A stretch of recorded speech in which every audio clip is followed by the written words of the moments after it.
I don't know whether it'll. How We're do I do live. it into Okay. Did you add your Twitter yet? We'll take this out of the we had podcast. we had part, that but last week, didn't we? this It did is it last bonus week. material for people before we Last start week the it show. worked for you guys. Yeah, I didn't you do were it. I'm streaming on Twitter right now. You've got to add yours. Remember?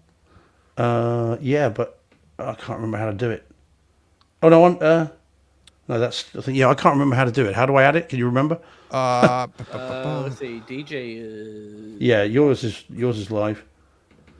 I can't remember how I added it.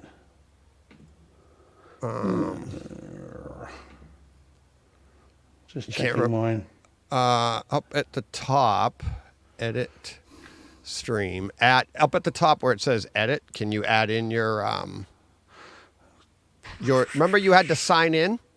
Yeah, I just can't remember how I did it. Top Stream right this to corner. your audience, right? Yeah, I can see stream this to your audience. I can see that. That's not it though, is it? So what happens if That's you click it. on that? Yeah. Click on Yeah, that. click Add on Justin. that. Oh, Yeah. yeah. Add a new right. Legal bit. There it is. Got it. Right. Title. Show. What is it again? Show. What number? 291. 291. Right. Save change. Live behind the scenes. Hey, Elon. Right. Let's see if that's worked. I'm not streaming on Twitter. Yeah. Now I am. There we go. All right. Cool. Right. I was always worried if I click on that, it's going to start the stream, like to everyone, and that's why I didn't want to do Not it. until I hit start broadcast. We're on it fine. now. We're live Okay. now. So, Hi, everyone. hey, hey, everyone. Yeah, we're just screwing around with our slides here and having fun. And I realized we were supposed to be live, so I'm like, hey, what the hell? Let's go live. Watch your language, boys. Yeah, and anyone wondering, if you see John have a sort of half smirk come across his face, you know he's messing around. It's because I'm messing around behind the scenes. Yeah, John's just been given the power of the gods. Yeah. Small Unprecedented upgrades. access. Yeah. All right, we ready to chart? I thought we were watching our language. Yeah. I know. Same as last week on my voice. What the hell? All right, are we ready to start the show proper? Shart the stove. Yeah, let's do it. Start the show. There we go. Yeah, let's go. We are Brightside Home Theater.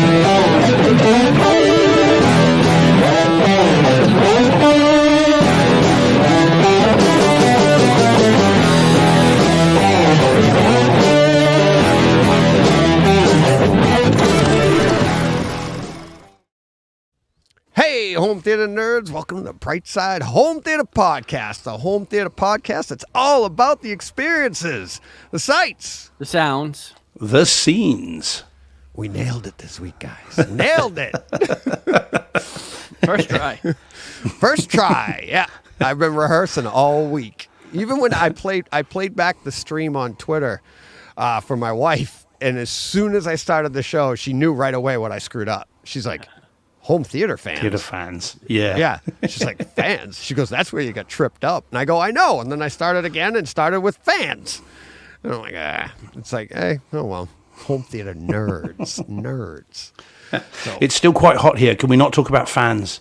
I know. I mean, Oh, yeah. turn yours off. Pretty hot here, too. Yeah, but you've got your air conditioning. You guys did. You're right. Yeah. You're right. I heard that back last week too, and I was like, he had. Okay, so how we doing, boys? How's our week going? How's everything Well. going? Other than the temperature? Boy, Yeah, is yeah, it hot. Yeah, it says with his chilled margarita. Talk about you know? the weather all day. Yeah, John, you're still pretty far away. Your Yeah. voice. Yeah. Okay. I mean, Yeah. I can fillet Dang. the mic if that's what you need me to do. But Well, or turn Other it than up or that, something. Yeah, your it's audio fun, is going to be like. Max. Is it really? Yeah. I mean, Oh wow. Oh, look at this. I see. Here we go. While we're talking cool stuff, Paul immediately jumped straight in. Says, if I change to a new mic, sounding extra smooth. Yeah, you turned yours up, but now John's Yeah. is down know. to There a you go. level. So it's going to be tough to balance that on 3 Let's tracks. see how we but go. See how we go. We're all right. You know, Yeah, we're all but, about the experiences, the sights, and the sounds. Yeah. It's not I mean, enough that it's- you just look good, John. I mean, There you go. I got to have some flaws. See, the problem is every time I speak, it it reduces the volume automatically. I turned it up and it just dropped it down two well, notches. let's see here. Let me look. Edit mic settings for you. Automatically adjust microphone. Watch this. For John. Boom. Now try John. Try John. Okay. There we That's go. Yeah, that's it. good. So it was you, not me. No, No, see, it's- it did it again. It just dropped. I know, but two I can. You can too. In the actual app that we're on right here, you can adjust your settings. You had it on automatic, which was pretty low. I just bumped you up to 120. It was at 100. Audio. Don't touch anything. Well, but it's still doing it. Is what I'm saying. It readjusted again. No. You should be good. It sounds good. Okay. I think. I'm looking at the lights on the. I'm not worried microphone. about that. I'm worried about what I'm hearing. See, you can't hear yourself. We can hear you, and it sounds louder now. That's what I'm saying. So, All good, man. Whatever. yeah, get me Paul Hurt on the line. He'll Yeah. tell you all about it. It's like it's Paul's on important the that chat. You can hear yourself, and if you can, you'd know what we were talking about. Okay. All right. Let's see. What do we got? Anything else? I don't know. Let's see. Oh, you know what we got to get to? We got to get to our box of popcorn. We got another box of popcorn this week. Joe K found a loophole. AV Science. So Joe called me and he asked me about this, and I'm like, yeah, absolutely. And he's like, AV Science wanted to sponsor us. And I said, well, I don't do commercials, but if they appreciate what we do, they're more than happy to do that, and I'll mention them every week. So that's what we're doing. And I'm like, AV Science, and he wrote a thing out, appreciates you sharing your passion, and they want to support the show. So I'm like, by all means, you can support the show all you want. Like I said, I'm like, I've used AV Science. I've never bought anything there, but I use AV Science for Great information. No, but that's what I said. I'm not doing commercials, but if you want to send in stuff, or if you're a listener and you want to send in comments, like I said, it goes to the front of the show. If you want to send in anything, I'll talk about that. And that's what I'm talking about here. So it's like, AV Science. That's what he wants us to talk about. So that's what I'm talking about. So, Awesome. right? I mean, Right. he bought us a box of popcorn. I really appreciate that. And so it gets pushed to the front of the show. And I appreciate AV Science supporting us that way. I mean, that's fantastic. I told them no strings attached, no nothing. Yeah. I'm not doing commercials. And they're like, yeah, no, we like you guys and we're going to support you guys. Cool. Awesome. Cool in the gang. So John's like, yeah. Yeah, man. Tune in next week for a box of popcorn bought by Incontinence Pants sellers and, denture cream and I know. Yeah. be the cheapest Dr. advertising. It'll be the cheapest Watch and advertising. Blue Chew. Those are our new sponsors. Manscaping. Yeah, and Manscaped. Manscaped.com. If it got like that, I'd have to put a stop to it. I'd be like, It'll be the actually, you know what cheapest I'd do? ad I'd just spend move ever. it to the end of the show, and I'd say, "These are all of our sponsors. Watch the scroll." Seriously, because I don't like doing commercials and stuff. But I'm getting You're allergic to uncomfortable money. right now. I am apparently. I'd like to take any sponsor that wanted to be part of the show, but Yeah, no. not my show. So. Yeah, but then it gets into the show. It's part of the show, and you got to start talking. I don't like that. I want to. It's the experiences. That's what I'm doing. And Yeah, I mean, what we absolutely should not advertise at any point. It would I be know. terrible to do that. Oh, that's good stuff. Let me get my Face. bottle of Nuprin. John's drinking. We got Diet Red Coke, Bull, yeah. We Diet Coke. It's like, look at me. I can't drink it from this side of the can, but And in true home theater fashion, me, I got it's just a thermos. It's a Yeah. Captain America thermos, but I'm not So sponsored Marvel. product. yeah. Yeah, exactly. I'm like, let me. That's my sponsor. I'll Let show me- you my Let me phone. take this call on my iPhone quick. Yeah, that's it. Yeah. I think I'll just stretch out of the way of my. Yeah. Yeah. Oh, Speaking yeah, that's of so good. sponsors, let's do a little bit of sponsorship of ourselves here. We're on Twitter. We're on Steve's Twitter. We're on Brightside Home Theater Twitter. We're streaming in a bunch of places. I don't know what happened, but our YouTube numbers tripled last week. Yeah, I saw that. Yeah. For the show that came out on Friday, I didn't know 65 was that popular. That was the show title. Seriously, I was like, what the? I didn't look for, I don't know, till yesterday, and I was like, holy crap. The only difference was we were on Twitter, so maybe people are seeing it, and I noticed our numbers. We probably got maybe 10 to 15 more YouTube followers in that amount of time, so that was good. Yeah, we're literally like 100 away from 1,000. We're at like 899 or something like that now on YouTube, which for us, we're just chipping away and growing slow. If you're listening, please follow on YouTube. Yeah, follow, like, tell your friends, because like I say all the time, I'm like, it does mean no good to tell everybody I know now about it because they're already doing it. You know, like I'm talking. If you're hearing me say this now, you're probably already a follower somewhere, right? So we got. It's up to you guys to tell us, you know, to talk about us. I heard actually, was it Danny Speakers? Danny Speakers is the one that turned Paul Hurd onto it.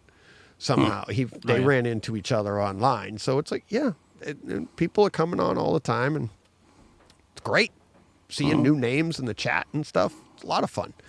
So, all right, we ready to get to our first segment, our main segment, putting the milk at the front of the store, boys.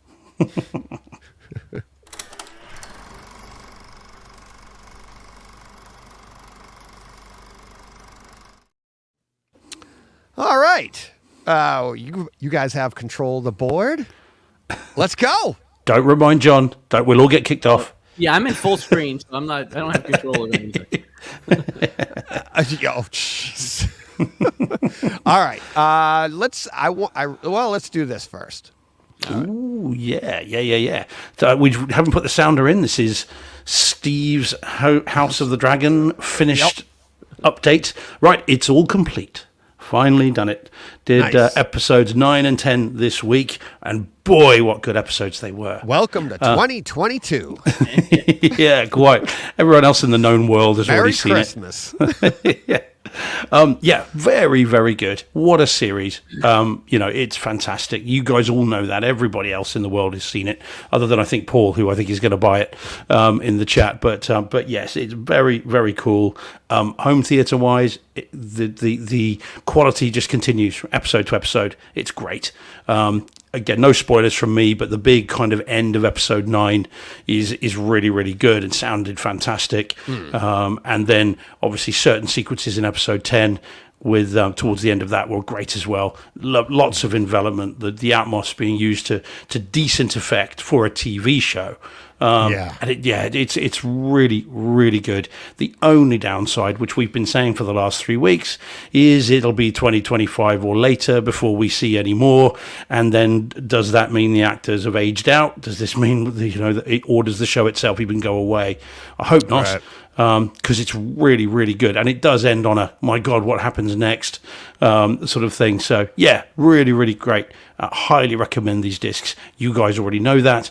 But, anyone listening needs to get hold of it ASAP and give it a watch and not wait 6 months like I did. Yeah, I got one of my favorite scenes that I used to test the HDR, test the black levels and stuff. I'll be talking about probably next week. I'll talk a little bit more about that later, I think. There's a new update out for the Lumagen, so I'll talk about that. I'm going to do a quick tweak of the week today. But yeah, so that we'll be talking about that next week. But this is an amazing, amazing series. It looks awesome. I mean, it looked awesome on the stream. It's come so far from when we were watching Game of Thrones before to what we have now. And these discs are, nothing short of spectacular. It's so much fun. This is the thing. I mean, and just again for those listening, Paul Hurt in the chat, we just put up on the screen there. He's added. I think he must have been House of the Dragon, but it's at HOTG. So not sure. House of Game of Thrones of Dragon. House of the Dragon. to his to buy list and says that watching Brightside keeps costing him money. Well, there Yeah. you go. Costing me money too, Paul. To be fair, John, this last couple of weeks you are hitting buy. I know I'm quite buying a lot of full price movies lately, which I'm not want to do. That's got to be done. But this is, as you say, John, these as well. This is these discs are fantastic. This series is amazing. It does, and I know I keep saying it, but it really does feel to me like a Game of Thrones series 9. Season 9. Yeah. It's just such a smooth transition, and really good. And again, a couple of weeks ago I said my best friend that I've been talking about with, who said it was really talky. I don't get that at all. I haven't found that. When you've got dialogue, it's genuinely keeping interest. It's full of kind of what's going to happen next. It's great. And I could go back and just rewatch this tomorrow and not bored for a second. So yeah, really, really good. Yeah, there's a lot of details in the picture, a lot of fun details in the sound.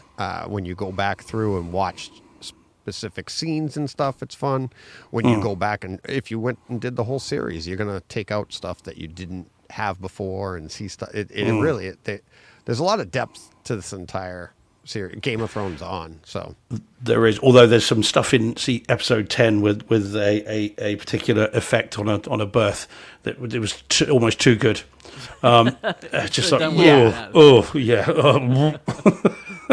yeah, don't have that after just eating. Don't watch it after eating. Oh. Were you guys, when you watched that, John? Were you guys watching that over dinner? I do hope not. I don't know. Probably not. Good news. Probably not. Yeah, Yeah. that sequence is just toe curling and flesh crawlingly graphic. Even for a bit of a gorehound like me, it's like, yeah, that's enough. Yeah. Yeah, I can't. I watch these all in my theater anyway, so I don't watch TV. I don't eat in my theater other than popcorn Junior Mints? and snacks. Junior Mints? Yeah, exactly. Junior Mints, bunch of crunch. Yeah. So Oh man, yeah. So I don't eat in mine either. Actually, that would be interesting to know what people in the chat and people listening and watching think about that. Do people generally eat full meals in your home cinema? Because doesn't that irritate when you go to a commercial cinema and people bring an entire 3-course meals with them? I did that once. I'll take that. I did that once. Jen and I saw. What the heck? Atomic Silence of the Blonde. Lambs. No, Atomic Blonde. And Oh, okay. in that type of environment, it was a really nice theater. It's over at in Foxborough at Gillette Stadium, and they have where the waitress will come over to you during the movie, and you're sitting at a table and you order before, so you get there like a half hour before, an hour before, have dinner, but then you order your snacks, but then you can page them and they'll bring you food and stuff. It was fantastic if you're there for a movie that you can take your eyes away from. I hated it for Atomic Blonde because I was there for the whole. I was there for the experience of like an action movie, and I mean, she comes over and she's got her little light when it's like whether it's me or the guy next to me or in front of me, and you're walking around. I'm like, this is. I've never been back. It was absolutely awful. The only other I saw Borat that way at a cinema pub. That movie it works. Yeah. That works because like you're sitting at a table and it's like, hey, bring me more popcorn. It's like sitting in your living room. But in my theater, no, I don't even recline. I don't do anything. I'm sitting in my theater. I eat my popcorn. I got my snack and a drink, and that's it. And it's I can honestly say in 5 and a bit years of Cinema George's existence, nothing other than popcorn, cinema snacks and drinks have been consumed. I could not eat hot food in there. I wouldn't take a hot dog in there. I wouldn't put anything that would smell like that. Would just not happening. But John's obviously John? yours is different. Well, you watch when you're eating dinner. I can say that. Well, but I don't watch anything I super care about. Like I'll watch TV episodes or things like that while we're eating dinner. But if I want to sit down and consume the media, I wait till after we're done eating. Yeah. And then, of course, I watch a lot of subtitled programming, and I can't do that while I'm eating. no, because I was going to say that. If I have to be reading Keep missing the your mouth. screen, Right, I can't. Yeah, I can't eat and be paying attention to reading the screen. So, so I don't do that while we're eating. But technically, yeah, it's basically an open floor plan. So from my kitchen Right. table, I can see my screen and watch TV. So Actually, it's an interesting sort of split on the chat. Actually, so you've got Mike Schramm says he does pizza night in his theatre, Yep. but that's a multi-use room, isn't it? If I remember rightly, Yes. so it's kind of believe it is, yeah. But then we've got Stephen Att. So he's got his in a family room, so snacks for movie night Right. and dinner now and then. And then you've got the Sports events are completely different. That's a great point. In my theater, go back, sorry. I serve prime rib in my theater. For like a Bruins game, a Patriots game, something like that, or a big event. But even back when I was having guys over like regularly, weekly, I'd have I'd have a whole spread set up on the side. But that's, lights on, sporting event. You're not watching a movie. You're watching a sporting event. That's to me is completely but different. Steve you don't even want the aroma of food in your room. So Nope. No, nothing more than popcorn. I'd even, for World Cup finals that we've done in there and had people round and kind of, really gone to town with it. No. Yeah. Eat your food and then come in and see the film, unless or the movie, sports, whatever it is. What I was thinking is there seems to be a thing. So you've got Jonathan R. says, so the Seed End Cinema has a rule of dry snacks only. So I was wondering if there's a split between when you're watching it in a multi-purpose room or in a dedicated theatre room, whether that then changes how people consume whilst watching the film, or what they consume, should I say. I feel like if I had a dedicated room, I'd be the same. Cinema snacks only. I wouldn't really want people eating in there. See, it depends Yeah. on the content for me. And it's Yeah. like even in the new one I'm designing, everything's going to be at the back. And it's at the back. So like when we're watching sporting events, get up and and like I said, I've served prime rib that you eat at like prime rib. I've served prime rib as prime rib sandwiches, cook it the exact same way. But if you have, like, I have the room for a table and a long like buffet table style thing, chips, snacks, dips, desserts, all of that stuff. But then again, you're sitting down for 3 or 4 hours. It's not a 2-hour movie, Yeah. So yeah. if it's a 2-hour movie, no, lights out, just regular snacks. Yeah. And hosting a sporting event is completely different to me. Yeah, no, that's fair enough. I mean, so Paul again in the chat says, if I eat and watch, I'll end up redecorating the sofa. So yeah. Well, that's the thing, isn't it? It's if you spilled it on the thing, I think that might be worse than the smell. If someone spilt a thing of fries or ketchup on my cinema seats, that would be the last thing they'd ever do. And then they'd have to dig up the body. But then you all know I'm very particular. Yeah, well, this is it. I know what to say. I know what to tell the police, and the chances are I know them. It'll be fine. Yeah. Yeah. So I would have a real problem with that in a commercial theatre, DJ. I could not stand to be sat at a table with all the clinking of the glasses and the cutlery and all this crap with the movie playing. Nope. I mean, you either go out for dinner or watch a movie. Right. Don't do both.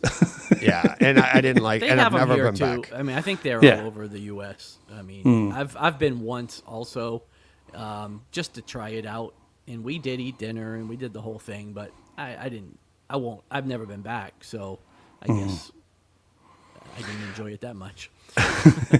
But we are going for different things, aren't we? We, as the movie nerds, the home theatre nerds, are going for a different kind of experience to the person who goes for dinner and a movie together. Right. So, Right. I suppose we've got to allow for that. Yeah. Oh, yeah. Yeah. I've never been back, so no, not for me. Yeah, I've never right. been to one. And I don't recommend it. All right. What do you want to get to next, John? You ready? I think All we right. have all the same stuff for the most part. No, you've got two. Yeah, You've we'll got two get to specials. that. Oh, do Yeah. I? Yeah. Yep. So, John, you want to talk What was Warrior? this? Warrior. Yeah. What was this? Well, Your the problem picture. is, you know what I discovered because of taking these pictures? That they've done away with static menus that just tell you what the movie is. Now everything's a moving, rolling movie Right. while you're there, and trying to take pictures of it is pretty annoying. But yeah, this was Warrior, 4K disc, so 4K HDR, Dolby Atmos. I basically had never seen this. I bought it because Steve talked about it a few weeks ago on the show, and it sounded like something I would enjoy, and I sure did. Yeah, this was really, really good. Very formulaic. I feel like you saw what was going to happen from the second the two brothers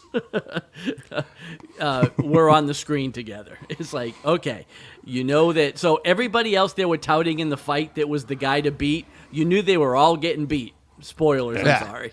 But because you knew what was going to happen, the two brothers were going to end up, in the ring. But this was a really good movie. I thought the performances were great. Nick Nolte was great. Tom Hardy was really good. And yeah, the soundtrack, the sound design was really good. I mean, the hits hit hard. You could feel the hits. Tom Hardy, he was like a freight train, and it felt like it every time he got in the ring. And I thought the picture quality was great. I thought the audio was great, and I thought it was a great movie. So I'm really glad that I picked this up. And I had never heard of it, honestly. I missed wow. it completely, and I was thankful that you brought it up because Oh, man, yeah. because I enjoyed it. Yeah, it's basically MMA Rocky. It is. Just with the extra brotherly bit to it to make it a little different. But as I remember rightly, I think Nolte was either nominated. I don't think he won, but I think he was nominated for that performance. supporting, yeah. I think, and of course with that sequence in the hotel room when he, when you see that he's been drinking and he cuts Right. loose, just is riveting. You can't take your eyes off it. And I think him and Hardy really do. They just bring such a you sense the history between them even when they're not using the dialogue. They're just such a cleverly done thing. And this is one of the movies, I've got to say, rather embarrassingly, because now we're on Twitter as well, everyone's listening. This is one of the movies that pretty much always makes me roll a tear at the end. The line, "It's okay, Tommy. It's okay." Right. Oh man, I don't know what it is. I've no idea why, because there's no obvious emotional connection. But when I hear, I think it's something to do with this absolute beast who is just lets go. And I think there's something about that I thought was just it's so moving. It's beautifully done. And whilst it's all sweaty and they're beating each other to a pulp, and yet you just get that one line just gets me every time. I'm not film's gonna great. lie. I really, really crave like 5 more minutes at the end of this movie. Yeah. Like one more scene. Yeah. Because I feel, you pretty much know what happens, but I would have liked to have just kind of seen, hey, 5 minutes later, this is what happens. But the sign of a good movie, isn't it? It leaves you wanting more. But you'd never want a sequel. I wouldn't want to see another one. no, This no. is just, as it is great. I and wanted it's 5 more minutes, not 2.5 hours. yeah. It's a Lionsgate disc, isn't it? So of course you get believe so. so you get the really good the Atmos on every Lionsgate disc is fantastic, and is really beefy in this. And the picture, I think it's grainy, isn't it? It's quite grainy at times. It's been shot down and dirty deliberately, Yeah, but I think it looks again, good. it was intentional. Yeah, Yeah. yeah. No, it's really really good. Have you seen it, Deej? I'm assuming you have. Really? Cool. Yeah. Nope. They get wow. my kids gave it to me for Christmas a couple of years when it first came out many years yeah. ago, and I knew everything about it, and I'm like, I'm not watching it. It's way man. too close to home for me. Okay. Like I knew it. I'm like, I know like everything you were saying. I'm like, that's why. And I'm like listening to you guys. I'm like, John and I have had this conversation. We watch movies for different reasons, and I'm like, I was going to say, you know everything about it. You've seen Maverick 97 times, but now I know what you're saying now. But you know what I mean? Like I mean, it's just, no, and it's, no. And so I was like, I could get into it more, but Van Gool says Warriors $12.99 at Best Buy, and Steelbook is $19.99. Yeah, I think good. I got it.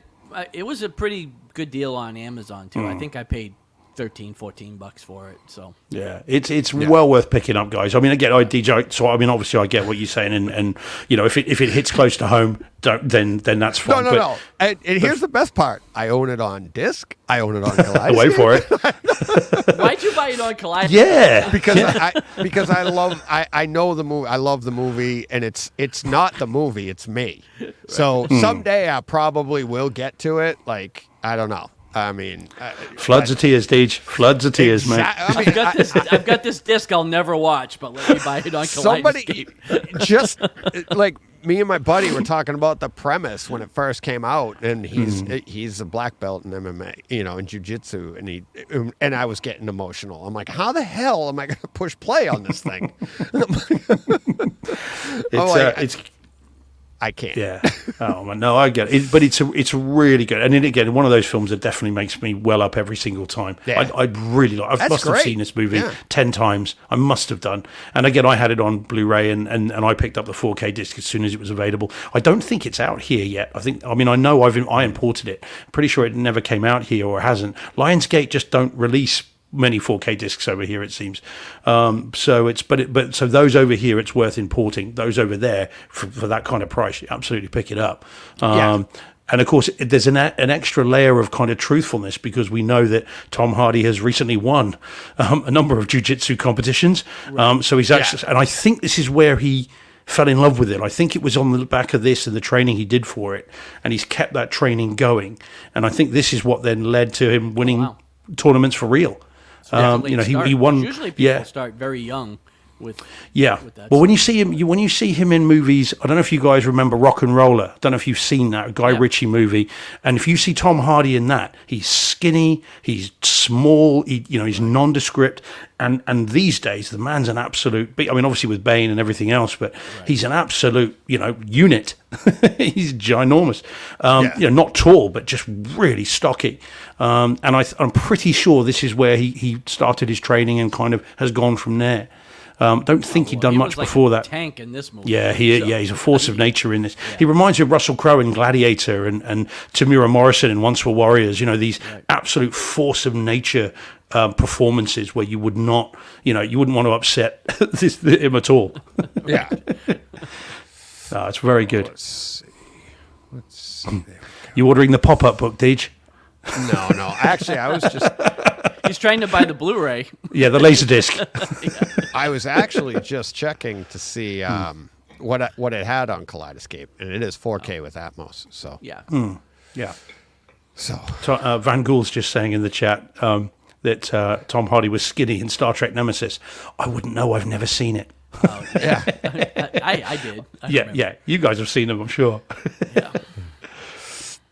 No, that's a great one. That's a great choice, that one, John. I'd forgotten I'd mentioned it, to be honest. I must admit. Yeah. So that's very cool. I'm glad you I do enjoyed pay it. attention. Yeah. No, man, no, it's awesome. Almost everything I watched this week was on your recommendation. So, That's okay. I've got plenty more. All right. Let's see. What do I want to go with next? Let's do. Steve will like this. Okay, I'll be back in about, 5 minutes, guys? Yeah. Oh no. So this was part of my Father's Day. So you can see right under it. You have on my. We're talking about Fast X. Yeah. It dropped early, real early. It was in the theaters. It landed in the theaters like 3 weeks ago, 4 weeks ago, and it was out to digital, and I was able to get it on Kaleidoscope. So that's where I bought it right. I think I pre-ordered it because I've got them all anyways. But yeah, I had already done, and we forgot to mention it, but we'll talk John Wick 4 probably next week, John. Because Steve's going to watch it this week, so we'll move that one to next week. I thought he had, but that's Yeah, so did I. That's what we were talking. I've seen the first 5 minutes on it, but Yeah. the rest of it, Yeah. it's got to be watched at a very particular time because of the sheer power of that. Yeah, that's definitely one worth waiting for the three of us to be able to the input on that one. So I finally got to see that. I hadn't seen it yet, and then we're talking about another movie in a minute. And but anyways, Sunday morning, Father's Day, I watched John Wick, and then right from that went right into Fast X. And I didn't put John Wick in the show notes because I've already talked about that in the past, but it's amazing. Absolutely amazing. I'll be mentioning it briefly in a second. But Fast X, oh my God, so realistic, guys. Yeah, I'm sure. I didn't know you could do that with a car.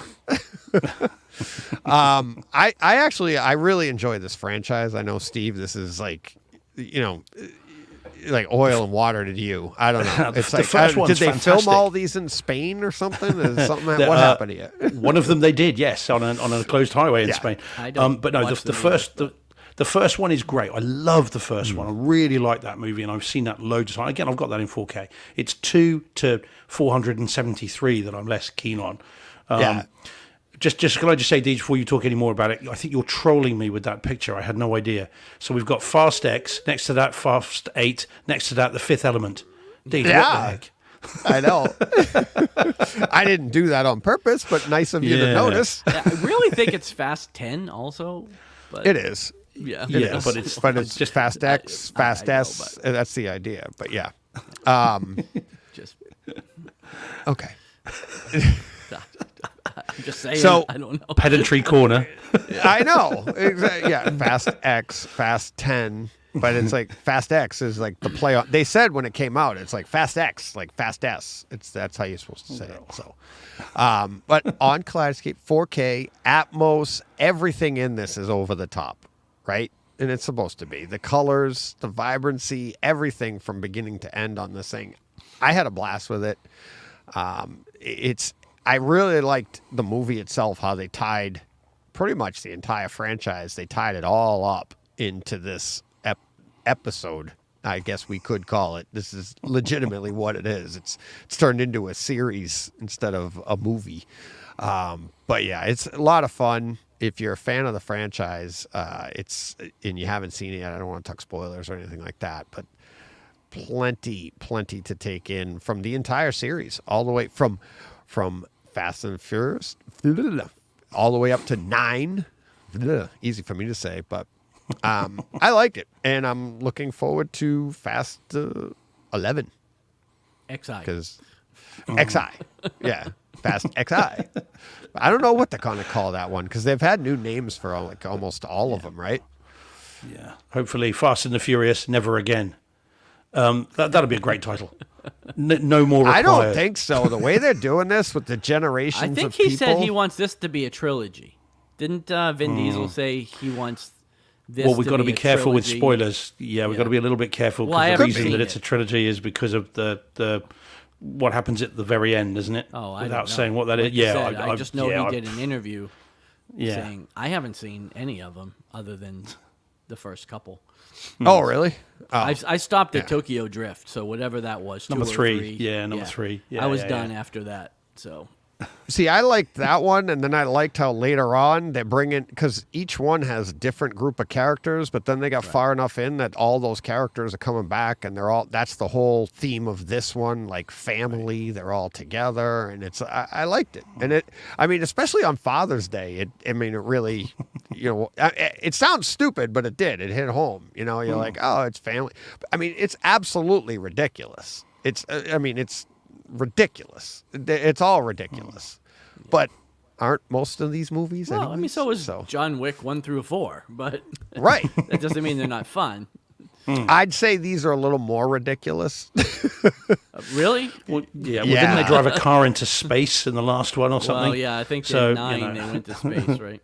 Yeah, then they strap a rocket to one of them or something. I don't know. Yeah. It's just like, In fairness, I have tried to watch them. This is not like ones that I've just, like Harry Potter. I mean, I've only seen Right. the first one, and I know I hate the others. Whereas these, I have tried to watch them occasionally. And the last one I think I watched was Fast 8, and I got 30 minutes into it, and I just could not. I had lost the will to Really? live. Yeah, and that was not in the cinema room. That was on a small TV whilst I was on holiday. well, that's it was- part of the issue, Steve. These things are meant to be enjoyed in a cinema room. They're not I'm meant pretty to be on sure your... the The delivery method doesn't matter, does it? Yeah, it does. If it doesn't, then why'd you waste all that money on your room? I know. Everyone that listens to this regularly, and John, anyone that listens regularly, hopefully you notice that we flip flop. Well, you don't. I flip flop on this all the time just to be awkward. That's what I'm like. I don't think you know which side you originally had anymore. It depends on the circumstance, really. Right. It's so But, funny. Yeah. But no, I have tried to watch them, and I just can't. I lose the will to live. And I don't dislike the people that are in them generally. I mean, Vin Diesel's again. I mean, I really enjoyed Bloodshot. I thought Bloodshot was great, and you Vin enjoyed Diesel's it a thespian, six for God's times. sakes. Yeah. Oh, was he? Oh, right. I'm sorry. I thought he was a bloke. Oh, never mind. Anyway, it's and the people that are. Thespian. Oh, I see. Oh, thespian. Right. Gotcha. I thought you might have had a lisp. So I like the people in we're them. off It's just that Twitter. when they come to yeah, that's it. Yeah. Or you're joking at the moment. Elon will put us up front. We'll be Yeah. CEOs this time next week. So I like the people in them. I just when they come together in this just ridiculous anti-gravity car stuff, and again every now and then he goes family. And it's all a bit, okay. And I don't know.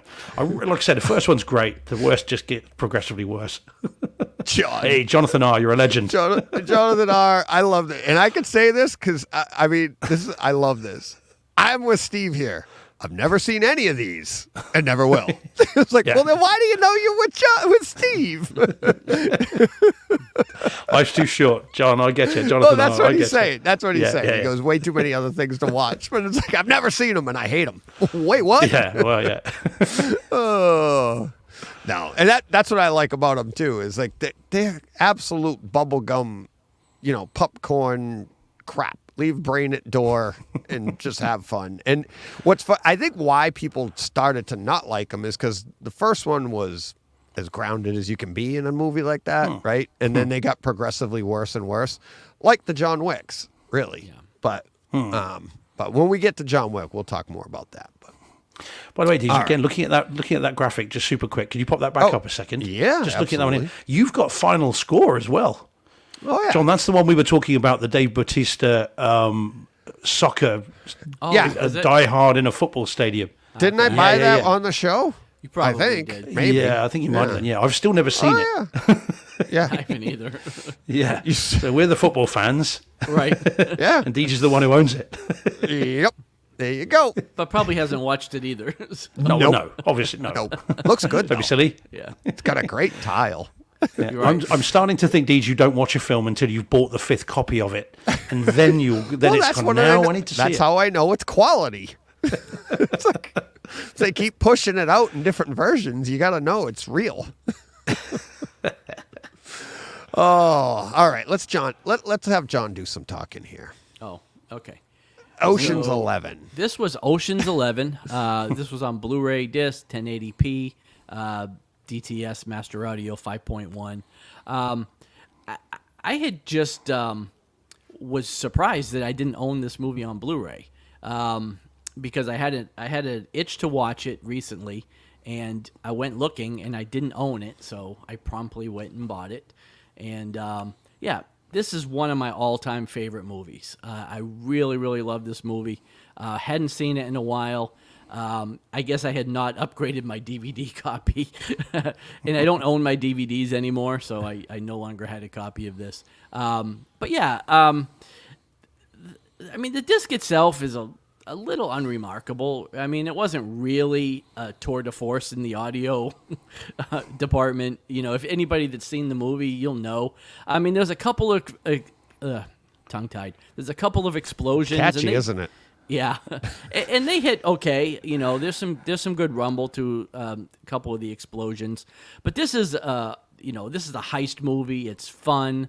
Like I said, there's not a lot of car chases and gunshots and all that kind of stuff. But for a Blu-ray, I thought it looked great.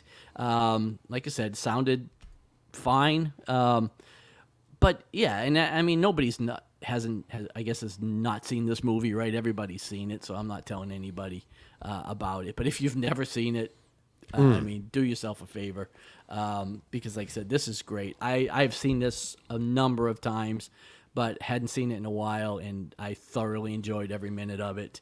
And yeah, just a great movie. So Cool. It is a great film. I've got the Blu-ray. I've got the first, all three are actually on a trilogy set. I think they released. I'm surprised they haven't come out in 4K actually, because me these too. movies are all about the look. I think rather than the sound. I mean, they're supposed to look glamorous. Everybody looks incredible. That it's all all the suits are impeccably done. It's all very visual. So you'd think Warner's would have released these on 4K, probably coming quite soon, I imagine. I hope so. But yeah, it's a great movie, and it's a very easy watch, isn't it? It is, It's yeah. not a movie that you've got to kind of again. This should be one you can have dinner to because Brad Pitt's eating every time you Yeah. see him in this. But you can kind of just watch this and just let it wash over you. It's a very very well made film, and again, it's just a film where everyone just looks cool. Well, and everybody just looks like they're having the time of their life. They look like they're legit all buddies that decided to get Yeah. together Yeah. and make a movie. Like George Yeah. Clooney and Brad Pitt seem like they've been best friends forever. They just have that chemistry, and all of them do, but those two especially. It is just a fun, like you could tell everybody just had a great time making this movie. Yeah. Or at least you hope they did, but it Yeah. feels like they did. I because- think they did, especially the way they went on to make so many more yeah, a couple together, and then bring in other people, and it just like just like Fast and the Furious. It's all about family.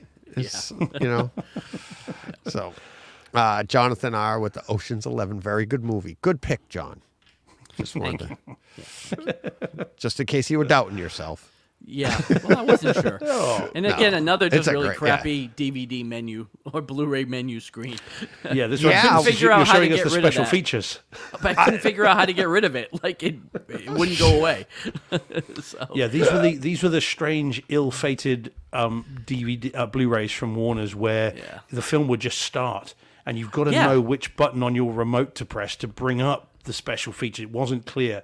They did a number of these, and they were really weird. And what's really difficult with them is trying to swap, because they used to default to Dolby Digital, and you'd have to then try to find the menu to then tell it to play in Dolby True HD or DTS HD. There are lots of these, and it's a really Yeah.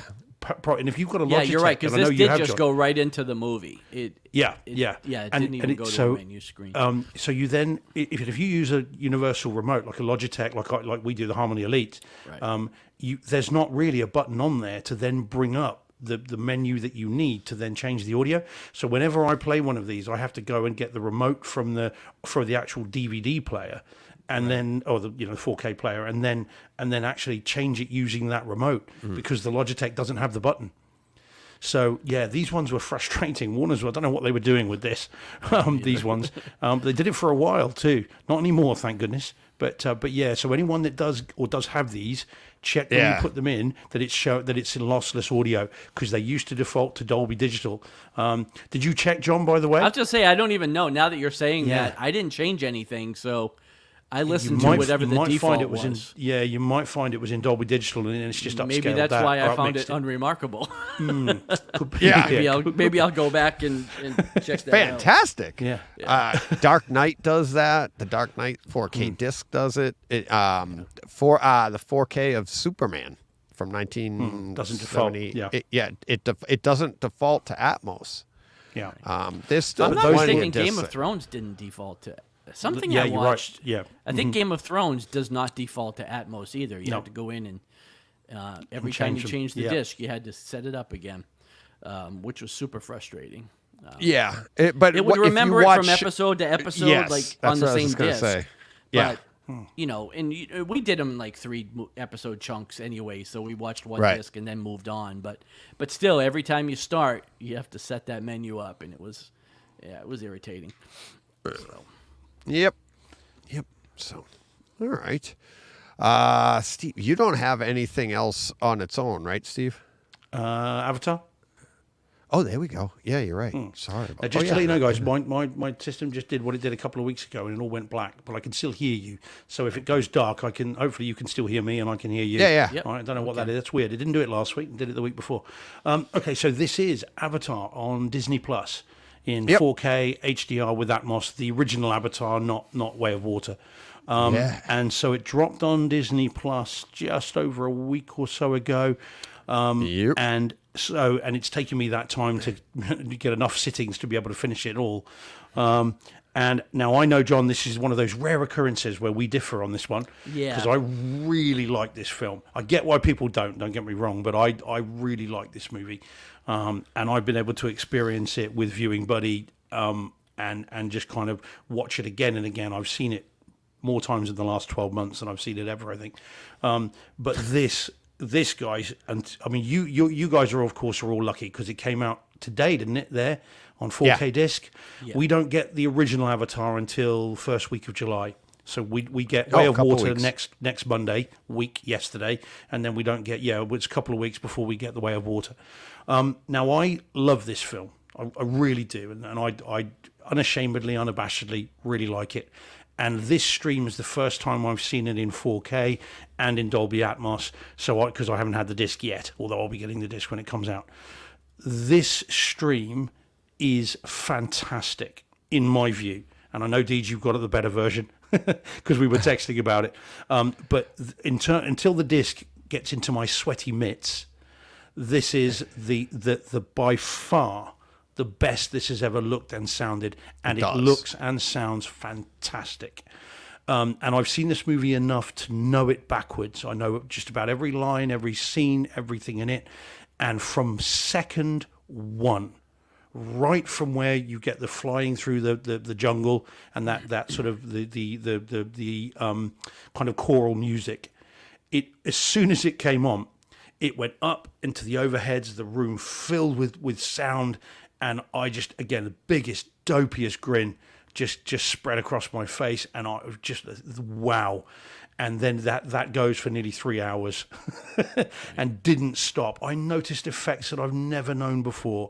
Bits where you've got right at the beginning where Jake comes off the transporter and you first see the APC walkers. That walker now comes over the top of the screen. As it comes, it comes from the rear right, over the top of the screen and then into the distance, and that I've never heard before.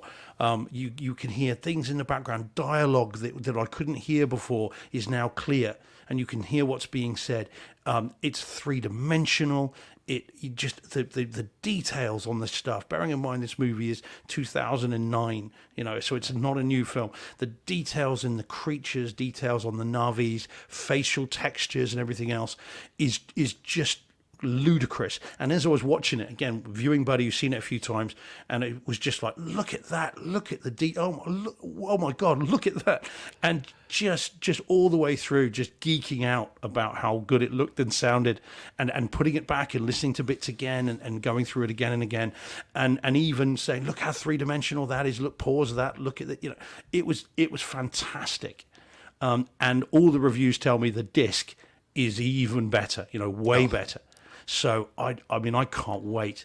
And as I said, I get that people don't like the movie, but for those that do, the stream is fantastic. So roll on the disc. Oh yeah, it's you had, when you texted me about it, I put it on. I only at the time we only had the HD on Kaleidoscape, so I watched that. But you had said the Disney stream was fantastic.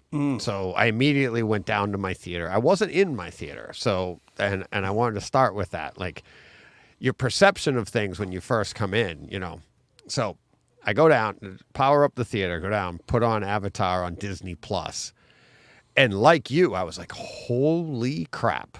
This looks amazing for a stream. And I started thinking, I'm like, did they do something different here? Did they find a new way to stream? Did they do something? Yeah. And it's like, it looked amazing. It sounded amazing. I watched those scenes that we were talking about, and it's like talking about the opening. And then we went to the scene at it's like chapter 10 with where he's keeping them back with the fire, right? Yeah. Yeah. And so we're watching those scenes, and I'm like, this is incredible. I'm like, let me check it out on Kaleidoscape and compare it, because I knew I only had the HD. So I switch over to the Kaleidoscape, and I was like, well, wait a minute. I'm like, all right. And now the Kaleidoscape wasn't as crisp. It was good.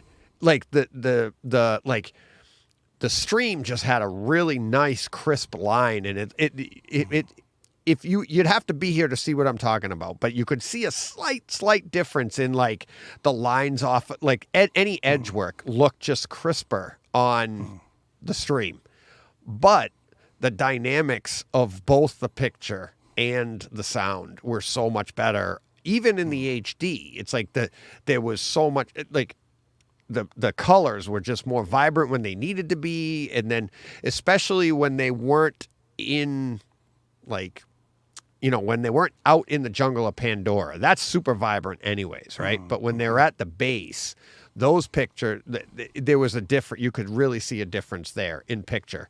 Audio-wise, typical streaming. It is compressed. You can hear that it's just not as dynamic. It is very, very good. It is very hard well, it's not very hard. I shouldn't say that. But you'd have to go back and forth to hear the difference. But if you're not doing that, the stream is very good. Okay. Avatar, it came out 4K today on Kaleidoscape. Yeah. Holy cow. It's now now it's the super crisp look plus the vibrancy, and the Atmos track is now I am not up mixing. Like we were before. You're absolutely correct. It is an absolute amazing track. I watched all those scenes over again for show prep. Take one for the team. It is absolutely amazing. So, Avatar on streaming. If all you're doing is streaming, stay with that, because this stuff is getting so good. It is getting so good. We're like 5 years away from it being pretty much equal to what we have now. And it is such a small incremental step each way. I think, like I said, when I first put it on, I thought they reinvented streaming. It looked that good. But then when you see the physical release, Can't wait. It's just amazing. It is. It really is. So I love what they're doing. This also, I wanted to take a moment. This also gives me a lot of hope for The Abyss. Ton of hope for The Abyss for this year. But they put this much love and care into this. And I think this is a lot of people were nervous because of T2. And to have Avatar come out like this, I don't mind T2. I like T2. Yeah, me too. But it's not Avatar. It's not that good. No. It's not as good as this. I'll take it. I love T2. But if he does anything close to what they've done here with Avatar, with T2, with The Abyss, where it's going to be awesome. Well, you say that you thought they'd done something different with the stream. Well, the streaming is the same, but of course the remaster has been AI enhanced, hasn't it? This has been done with a new AI HDR mastering process, so it is something different and something new. Now, I mean, other than it's AI and it's new, that's all I know about it.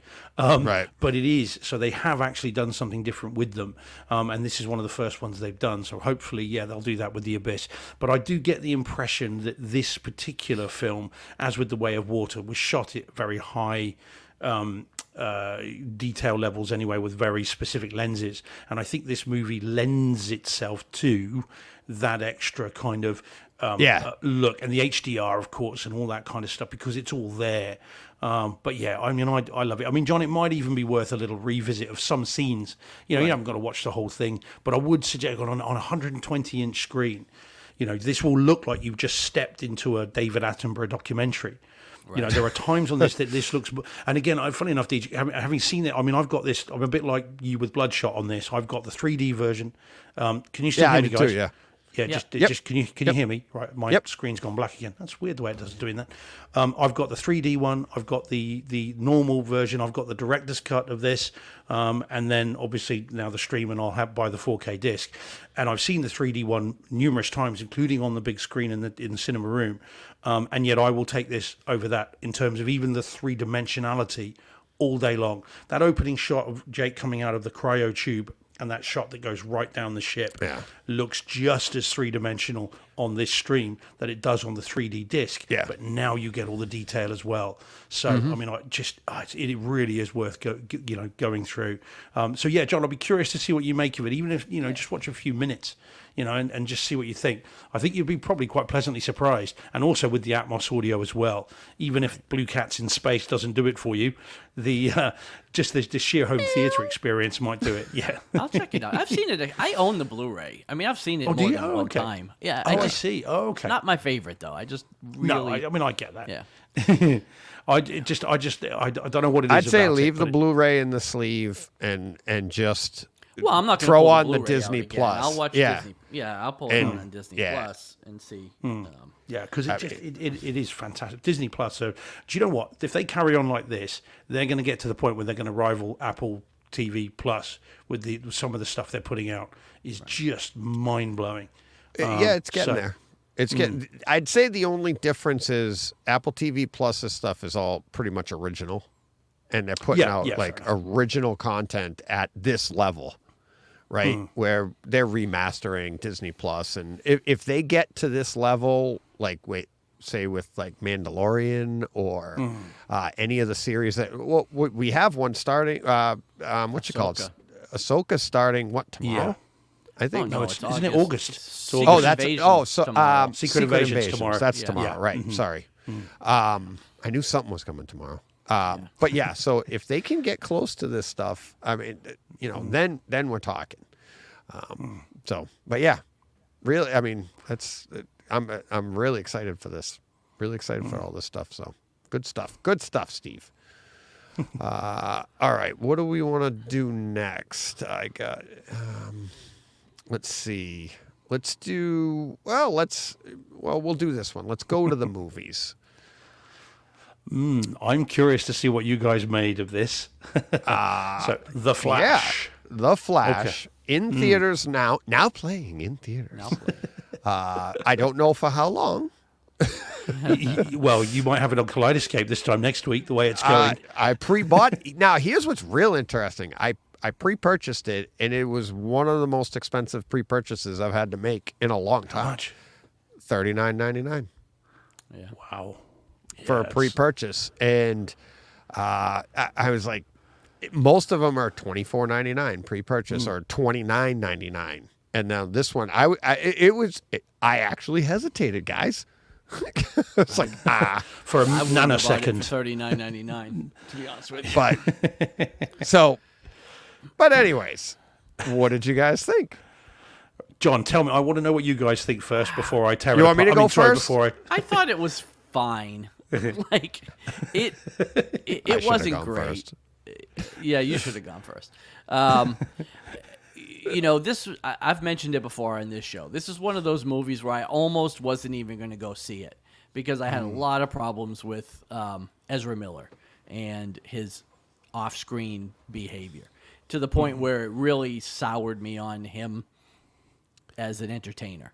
And I found him the worst part of this movie, honestly. He was grating, and at one point he makes fun of himself because I don't think it's a secret that there's two versions of him in the movie, and he even pokes fun at the younger version of himself and how annoying he is.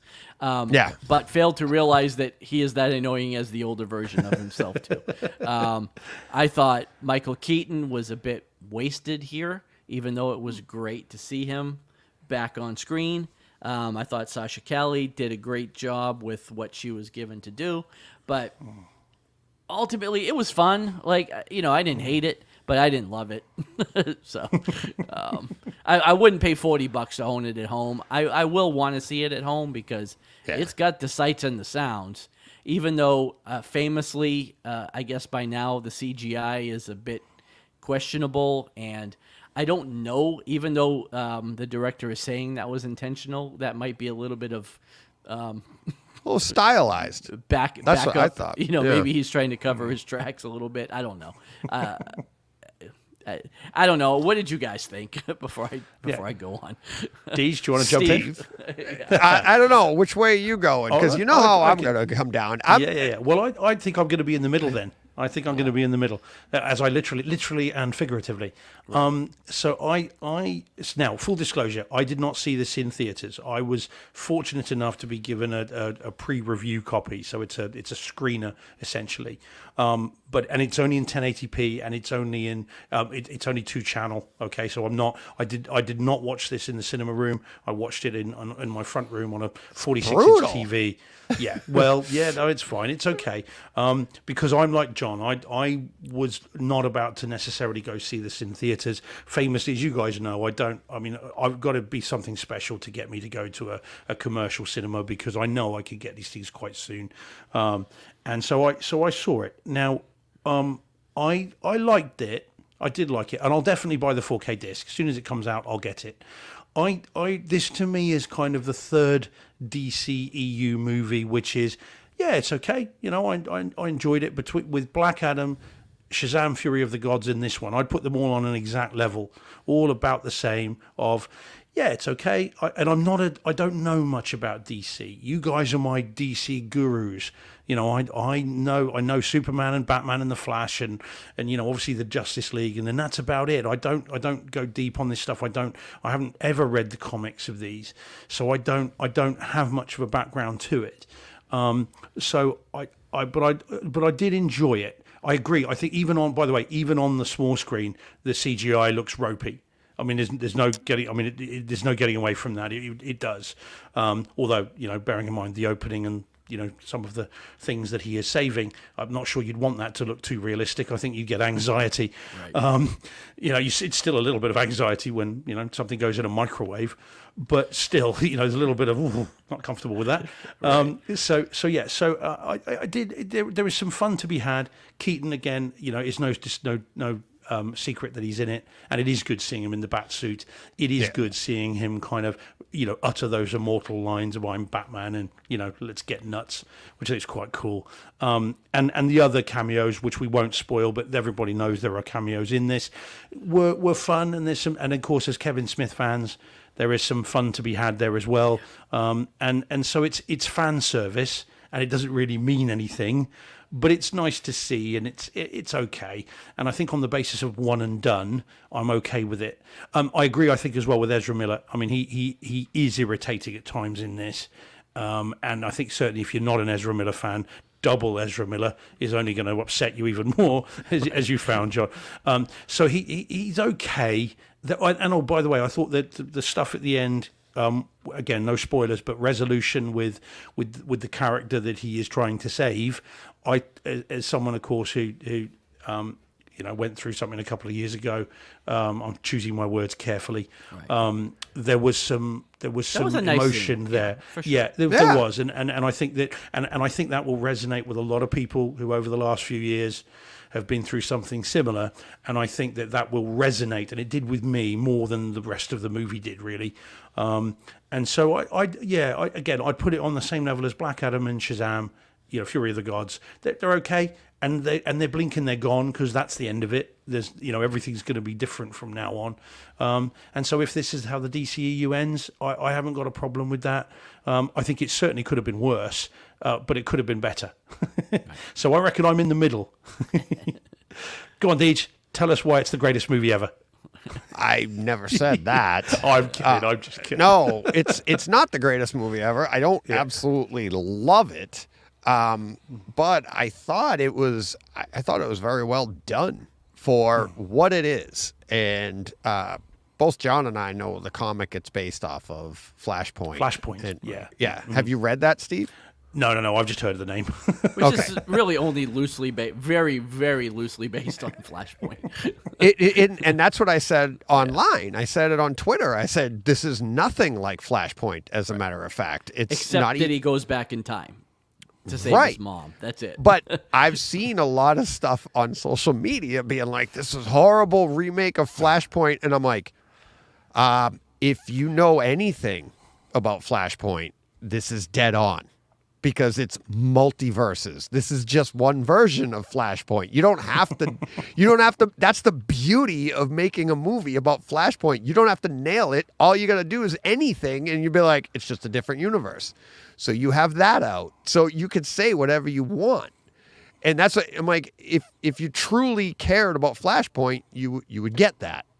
And that was the idea in this movie. And they're showing you. I mean, I thought they did a great job in melding everything together so that everything going forward, you can always have that in the back of your mind, whether it's, Matt Reeves' Batman or Christopher Nolan's Batman, or it's, we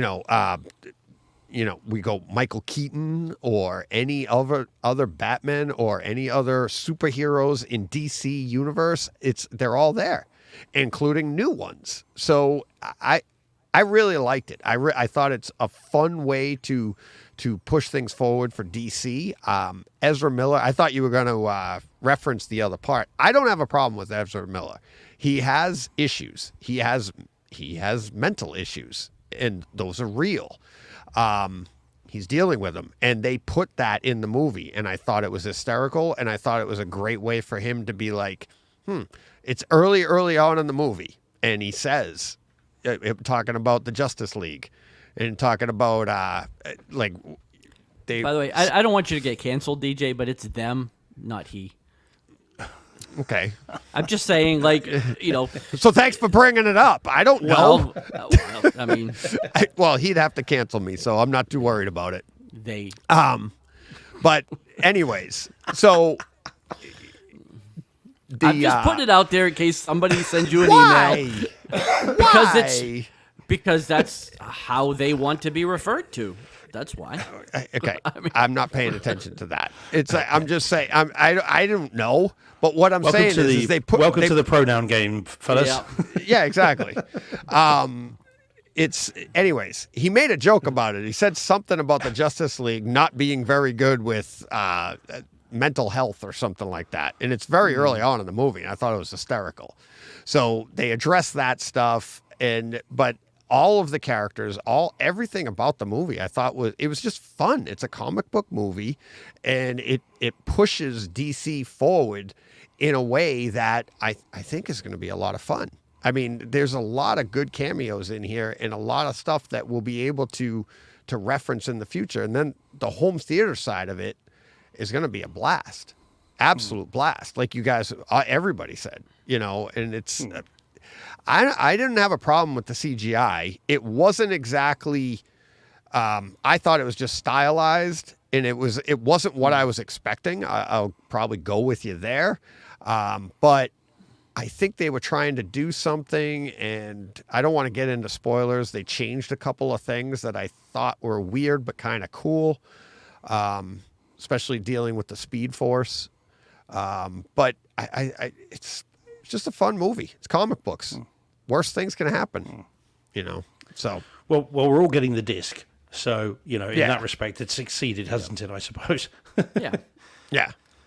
Yeah, no, I'm looking forward to seeing it again. I will see it, definitely another couple of times at the very least. It is what it is, And again, I think it's the end of an era.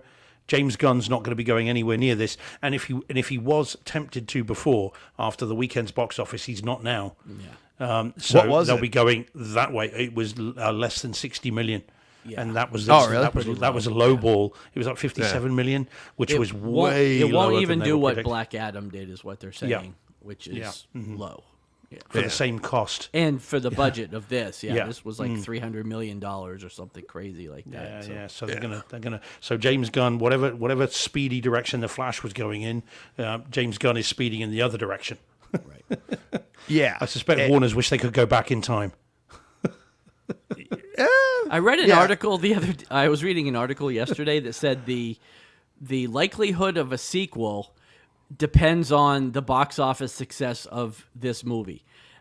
Isn't that always the case? With like is that like news to anybody? Like, isn't the sequel always dependent on how the first movie does? A journalist somewhere had some copy to write. Right. Just like I was fill just some space. Really? It's like, tell me more about this fancy concept of. Yeah. Tell me more about whether the Pope is Catholic and whether the Right. bears go, defecate in the woods. Yeah, this thing was so. That's why I had it as like my most anticipated movie of the year. And it wasn't because I thought I was going to love it. I had no idea. This movie has been so delayed, so like, I mean, it's had so many issues, you know, Ezra Miller being one of them, you know, being like, they delayed it for that. Well, there was question at one point of whether it would even come out. Exactly. You know. Right. And that's why but I do love the Flashpoint story, and I wanted to see what they could do with it. I get the impression that this hews as close to the Flashpoint story as Civil War did to the comics. You know, Exactly. Marvel's. You know, it's just a jumping off point. It's not. Right. It's not meant to be. You know, a retelling of the comics in any way, shape, or form.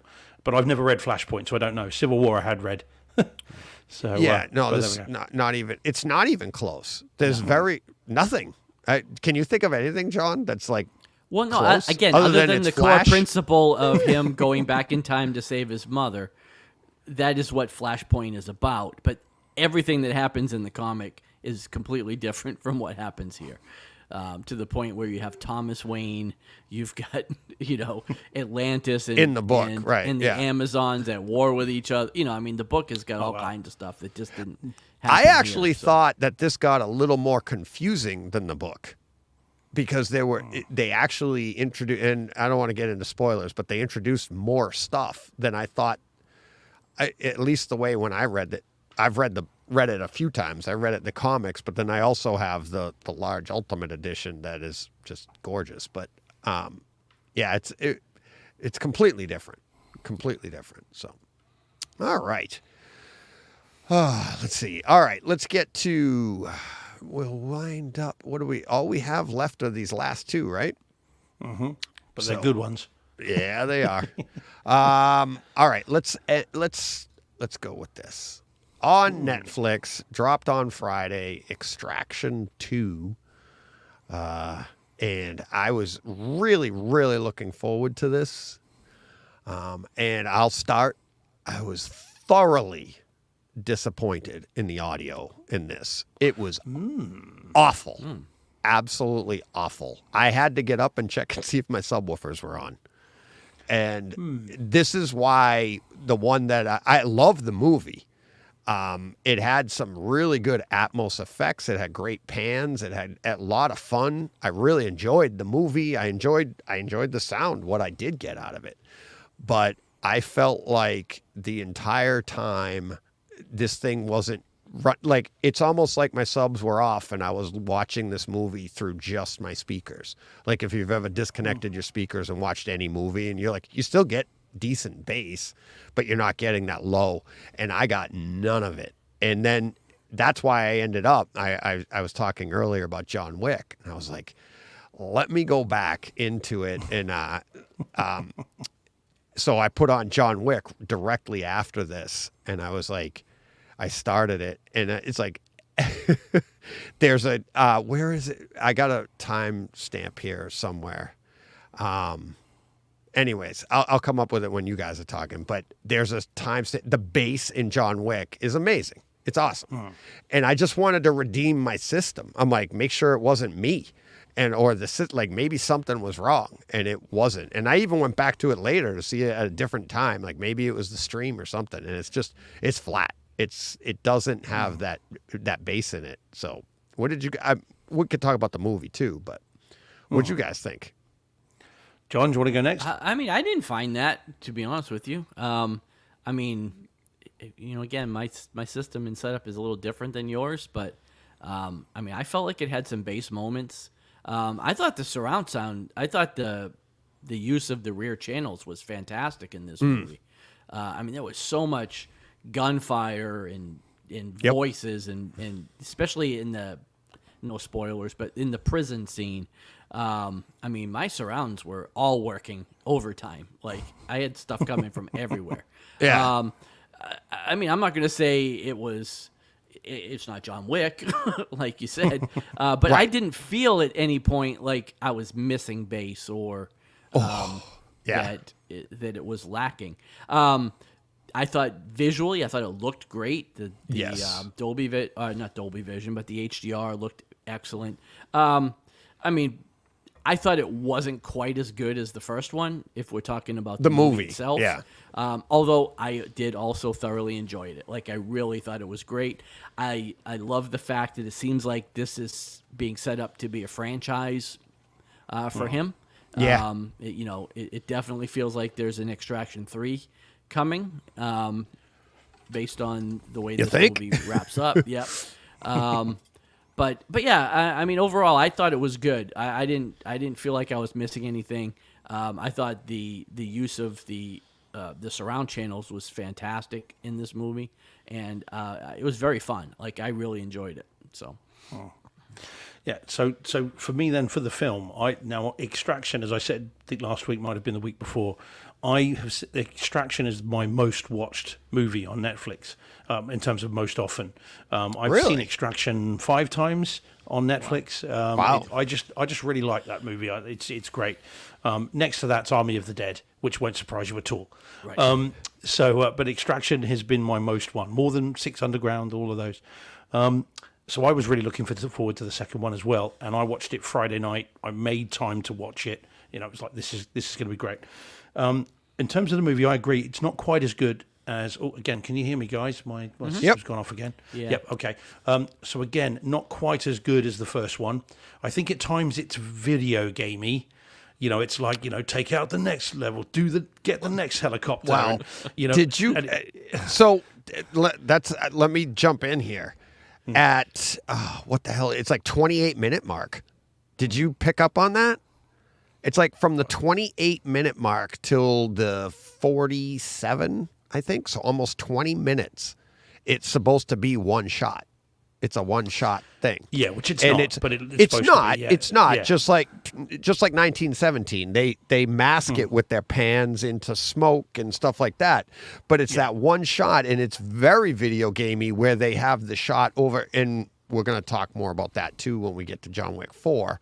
But there's shots of, like, you can hear the other characters in the headsets, right? But you hear them at the back of the room. Like John was saying, super active Atmos track, using the full room. But it did, and that's what made it feel very video gamey. And it's like, I mean, it really was. It was, but that one long shot I thought was awesome. I thought that was so much fun because you're like, it brings another level of immersion because now you're looking for where they can be cutting. You're looking for everything. And it's like, I mean, it's super over the top too, much like, Fast and the Furious or something, but a lot of fun. I thought this one was more over the top than the first one. Oh yeah, this is pushing it to another level. But there's a lengthy, so-called one shot in the first one. There's a car chase which goes into a fist fight, which then goes into a thing, and that's about 12 minutes, I think, is that one, which ends with them getting hit with a truck. But it felt video gamey because he was almost literally going to different levels. The helicopter bits on the train genuinely felt like, take out that helicopter, And if you played enough video games, that's exactly kind of how it goes. Right. So it was video gamey, but I did enjoy it, and I thought it was good, but not quite to the level of the first. But I did like it. Now, in terms of the home theatre side of it, video-wise, we're all in lockstep. I think we all saw the same thing and got the same levels of detail and everything else. So that was great. Audio-wise, I'm in the middle again between you guys because I thought at the start there is a sequence on a train which culminates with helicopters and various things. It's not a spoiler; it's in the trailers. And I thought that the bass was lacking in that. And I was thinking, okay, I'm not quite getting this. There was a little, as that sequence ends, there is a everyone's favorite, with me anyway, is that there is a Gatling gun used or something similar, and there was a little bit more bass in that. And I was thinking, okay, all right, maybe this is deliberate. They're trying to ramp this up as they go. But yes, I was thinking, I'm not getting the punch here that I normally get. And yet, as it went on, I felt the bass levels got better because there's then another helicopter scene, which is very reminiscent of The Matrix, actually, in terms of that. And that actually had some punch to it, I thought. And I felt that the first time I watched it. And then the next day, I watched that scene again because I watched it quite late at night. And so the next day, I watched that again at my normal listening, so a little bit more than I normally would. And that actually had some punch to it. You're not talking John Wick 4, not talking Lucy or anything like that. No. But there was some heft to the bass. It felt like big guns being used, and it was moving around. So I did get some decent bass at times. But also other times I didn't. So I'm, as I said, I'm in the middle. I wouldn't say there was no bass, and I wouldn't say there was really, really good bass. It was just kind of in the middle, and it was, okay for what it was. The surround channels thing, I noticed a couple of things which was quite fun. It was very discreet at times. There are a couple of sequences I noticed where, as you guys know, but those listening might not, but I've got a 7.2.2 Atmos system. So what I noticed a couple of times, which I don't normally, is that the rear left and rear right, not the side surrounds, the rear left and right, there were sequences that played out entirely in those two speakers. So there were sound effects moving, bouncing between those two that I could localize that I don't normally, and that was very cool. I'm like, oh wow, I know exactly where that is, and I can place that, and that was quite different for me. I thought that was quite clever. And I noticed that even as I was watching it for the first time. So yeah, they're having some fun with placement of the sound field in this. So yeah, I did think it was good, but not to the level of the first one. And I'm sure, again, I tweeted out as soon as I'd finished this, what I wouldn't give to have both of these on physical 4K disc. I would absolutely love to be able to have those, because I think they'd be very special. So yeah, absolutely. But I will watch this again and again. Funny enough, a friend of mine wants to see 1 again and then hasn't seen 2, so I'm like, right, well, come around and we'll watch it properly. So I'll be doing it again for sure, and that'll be 1 and 2 probably in the same night. Nice. If we could get the bass that you're getting in Avatar, or get it that you're getting in any of the other streams, there's some other. Tomorrow War's bass was fantastic on the stream, right? Even Six Underground had really nice bass. Some where you're getting some tactile, and that's what I'm talking about. I'm not talking about like, can I hear it? I'm talking about the stuff that you can feel, the stuff that you'd be like, all right, I got a rumble in my seat or something. And there was like next to nothing. So it was almost like below 80 hertz. It was like, like I said, like my speakers were doing it, which can still give you a good bass. It still was a fun experience, but it just felt like my subs weren't active. They weren't doing anything. And I'm crossing over at 100. So my subs are doing everything from 100 down, which is fine, because it's still going to, if it's only giving you 80, then my subs are giving me the 80. But you know what I mean? It just was. And then when you go to, like I said, I went to John Wick and I made a joke. If you want to get the joke, go to 1948 of John Wick. There's more bass in that scene. At 1948, there's more bass in that. And then, and trust me, you'll get the joke, because it's anybody wants to email me or DM me what happens at 1948 where you can hear the bass, and that's what real bass is about. And right there in the dynamics of what bass can be, and it's a pretty funny scene in the original John Wick. So, if you want to just rearrange your room, just listen to the first 5 minutes of John Wick 4. I know. It's or the room above you. Yes. Oh. Anyway, next week. Yep. We'll talk about that one next week. So, all right. John Wick 4, that is. All right, boys. I guess this should be a show title, no?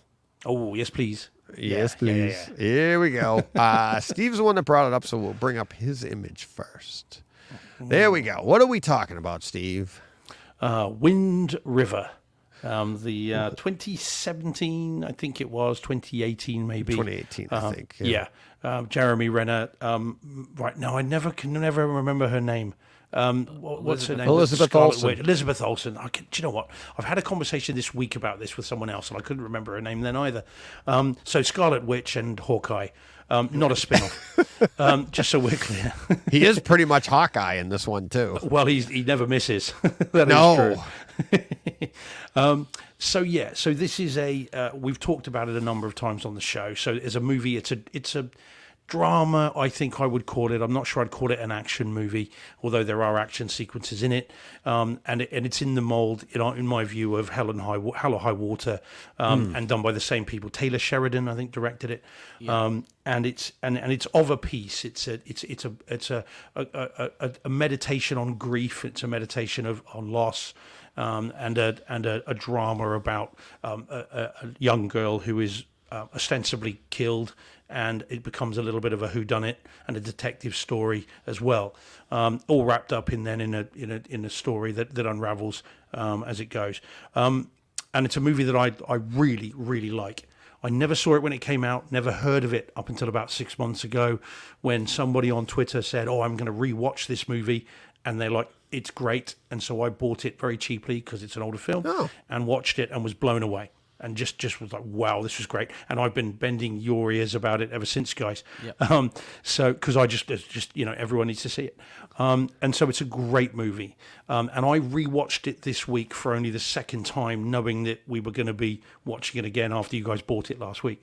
And so the home theater side of it is for a so-called quiet movie, or a drama, shall we say. At times, I think it's excellent. At times, for a 1080p 5.1 DTS HD, Neural X upmixed track, at times it's very nice. There is a score that has voices in it, which nicely kind of move around the room. There is some gunplay in this, and when the guns go off, again, I know I say it a lot, these really do sound like cannons. It sounds like something's been fired from a ship.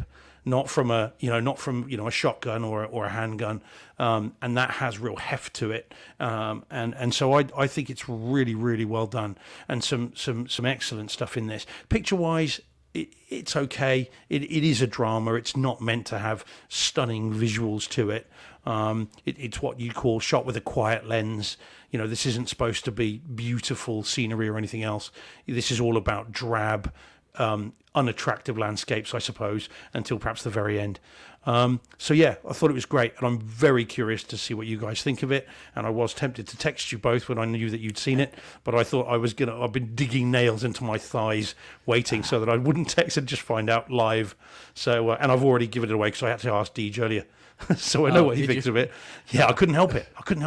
So John, tell me what you think, because I know what Deej thinks. Now, first of all, I'm going to be honest. There's not a high bar for me because I'll watch Elizabeth Olsen wash the dishes. I think the judge told you not to do that. Yeah, I think that's what the restraining order said. Yeah, it wasn't going to take a lot for me to enjoy this movie. But no, you're right. I really did like it. I thought the story was great. I thought the messaging was disturbing, but also necessary to some degree, because I think a lot of people don't know the circumstances of what happens in this movie. I watched another a TV show recently, was called Alaska Daily, and it had similar themes to this movie. So I think without giving too much away, I thought that was pretty good. But yeah, now as far as the visuals go, I thought some of the scenes of just the mountains and the snow, I thought were pretty stark with the white. I thought sometimes the visuals were pretty good. And then especially towards the end, which I think the scene you're talking about up on the mountains, it looked excellent. But I thought some of the visuals here were really good. I guess anytime you get that just stark white, it can look pretty good. But yeah, I really liked it. Again, I thank you for recommending it. I was always going to watch it once I found out who was in it, but took me a bit to get around to it. But yeah. What did you make of the audio, John? I thought some of the scenes with like the skis, the snow skis, and things like that, I thought sounded pretty good. There is some gunfire. There's some gunplay that happens towards the end of the movie that I thought had punch, and I thought it sounded pretty good. Especially like, I guess without giving things away, the first shot fired. I thought it had a bit of punch to it. So yeah, I thought, again, for a Blu-ray disc that didn't have Dolby Atmos or anything. Again, we all upmix, so we get pseudo Dolby Atmos anyways. But I thought it was decent. Again, it's not John Wick or Lucy, but but yeah, I mean, I thought it was decent. Good. Yeah. Yeah. All right. I forgot to put John's picture up that Yeah, whole my time. picture again for Sorry. another rolling menu that I couldn't get. Yeah, mine was just static. I didn't get Yours anything was, clever. yeah. I was surprised. Yeah. I didn't get that. That's the you didn't British get that? release, I guess. Yeah, the yeah. UK It's release. weird, isn't it? Why do they? It's so strange why that is they it take different? time to do that. Yeah, I know. Very strange. Oh well. Yeah, that's weird. There's mine.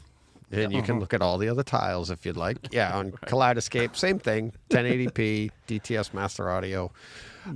Just to build off of what John was saying about the audio, I thought it was fantastic. I thought most of this movie was meant to be quiet, dialogue-y, talky, as So people it's a would bit say. talky, but Yeah, it's a bit talky, but it's supposed to be. It's a drama.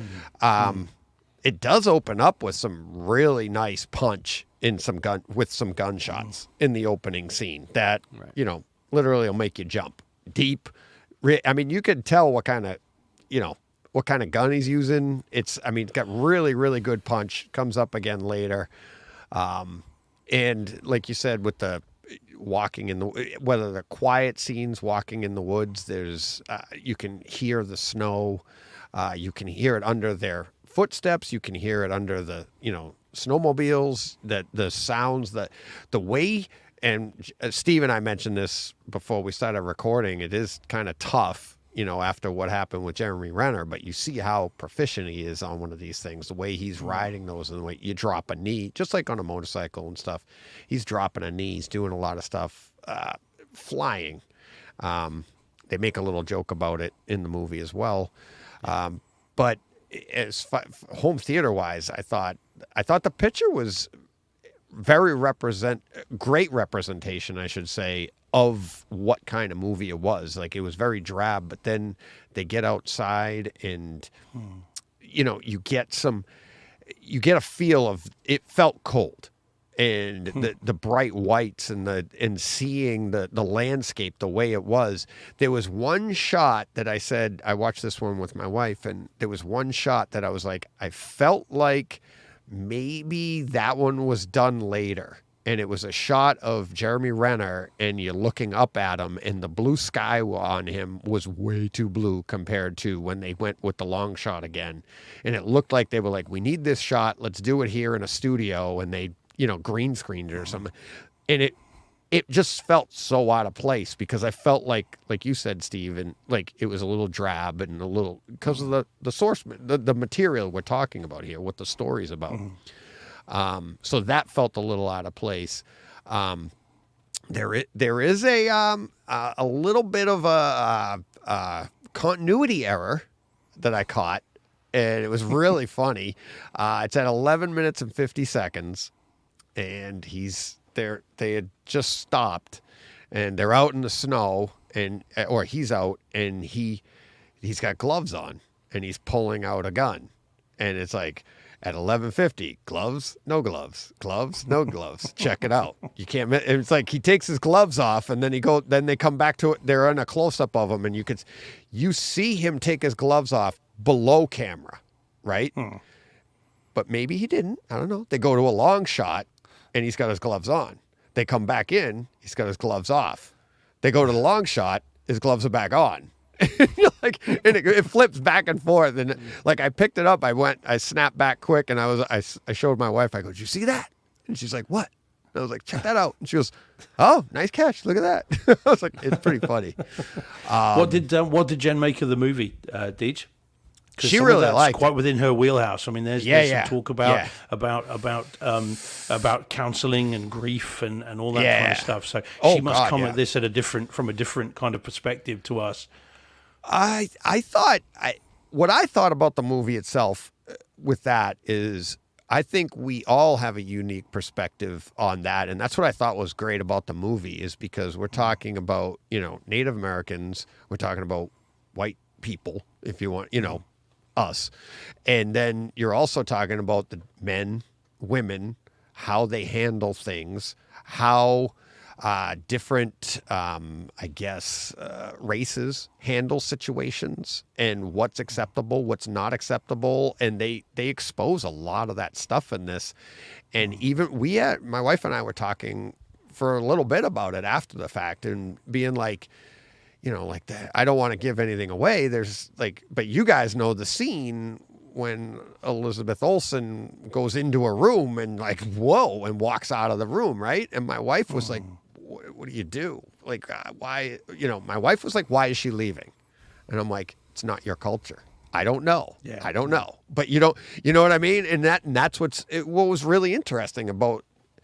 And then the scenes of men grieving and dealing with the situation at different points of the movie. Like there's one later on, but towards the end of the movie where you're like, you know that you've been through this movie, but they even made a little bit of a joke about it, right? And then he's like, oh, where'd you come up with that? I just made it up.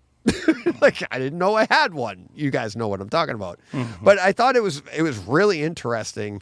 And just like you guys said, very heartfelt, and you see a perspective that I think anybody watching this movie is going to get a perspective they never thought of before, right? Yeah. See, for me, I think this is Renner's best role of stuff that I've seen him in. I think it's better than The Hurt Locker. I think it's better than many of the dramas that he's been in. I think this is fantastic. Come and on, the Town? monologue, which are. How's The Town, quite, right? That he's he great was at in? that. Yeah, The Town, with Affleck. Yeah, he's really good and in his that. Boston But accent? Come on. Yeah. I'm just kidding. It's not as good as this. The monologue that he delivers to the Native American chap about the death of his daughter, that to me was Oscar worthy. I think that it was amazing. I mean, I tweeted it out just as it was. I think that's absolutely incredible. It's incredible writing, but it's delivered in such a clever way. I think that's fantastic. Well, I'm so glad again that you guys really liked it. And that it's a movie that, again, because I think it's a film that passed most of us by. The three of us, we're movie geeks. We keep track. I'd of heard stuff, of it and only because of Marvel, and I'd heard that they were okay. in the movie together. So when you mentioned, I'm like, oh yeah. And then when I saw the pictures of it, I've seen it in my past. I just passed over it, of course, but I didn't know of it only because of Marvel, and that they were in this together at the same time as. I think it came out the same year as Infinity War, John? 2018, I think.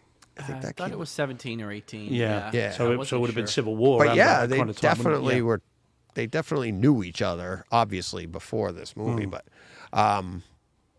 it was that's how it was in my consciousness. But I had never, even started it. But it was a great one to bring up, Steve. Awesome movie. No, I'm really glad you liked it. I mean, it would be worth, if you guys haven't revisited it for a while, it would be worth watching Hell or High Water in 4K as well, because that's a. I mean, I've got the 4K of that. And that goes. I mean, that's slightly more action orientated than this, but it's got some really good stuff in it. And that, of course, is just down the road from you, isn't it, John? Somewhere in Texas, anyway. Yeah. I watched it Shot in recently, Spain. but I streamed it, so I don't have the disc. But I watched it after you talked about it. It's really good, and that's another one. I mean, I'm going to rewatch that soon. Funnily enough, again, just as a very quick aside, I replaced I had a Region A version of Region A version of No Country for Old Men. For me to play that, I have to play it on my PlayStation 4 because that's it's American, so I can play those. But I just replaced it with the English version, which they haven't dubbed the accents. Don't worry. But so that I can watch this on my 4K player and then watch it on the big screen properly, because the PlayStation 4 started to show its age. So I'm going to rewatch that as well. So in terms of kind of Texas kind of crime movies, that's going to be another one I'm going to. I love that film. Yeah, I love that movie. But Wind River, though, to be honest, it's one of those. This is a definition of why you watch a drama in a home theater like this, because it's those quieter moments that are now heightened because you're in your theater and you're getting those louder gunshots. You're getting the score is playing louder. There were a couple of incidents where my wife was like, "Uh-oh."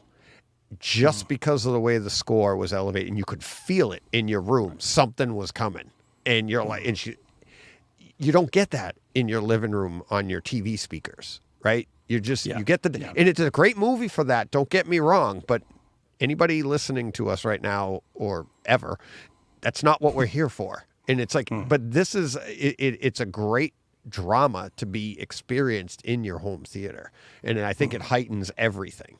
So. Yeah. Well, also that, again, we talked about the gunfire. It's so loud, so impactful that you actually feel the threat of this stuff, and when characters mistrust one another and they then, and they're all armed to the teeth, that you feel that anxiety. It's like, oh my God, what is going to happen? In that scene. Yeah. So it's a really well done movie. And the home theater, you engage with this movie more than I think you would again, watching it on a small screen across the room, or TV speakers, whatever it might be, in a theater room or on a big screen like John has with the surround as well, you engage with this movie, which is what it needs. Because if this movie weaves its spell, you're there for the whole thing and just transported. It's great. It's a really, really good movie. So you guys are thanking me, but I'm thanking the guy that recommended it to me on Twitter 6 months or so ago, and because I'd never even heard of it, didn't know it from anything else. And it's great. It's always nice when you have a blind buy that turns into a really, really good film. So that's great. So excellent.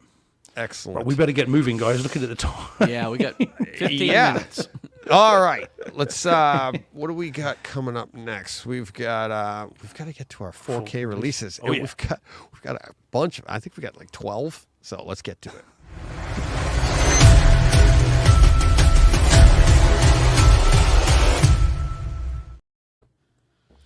All right. Coming up. All right. Let's see. We've got Creepshow coming June 27th.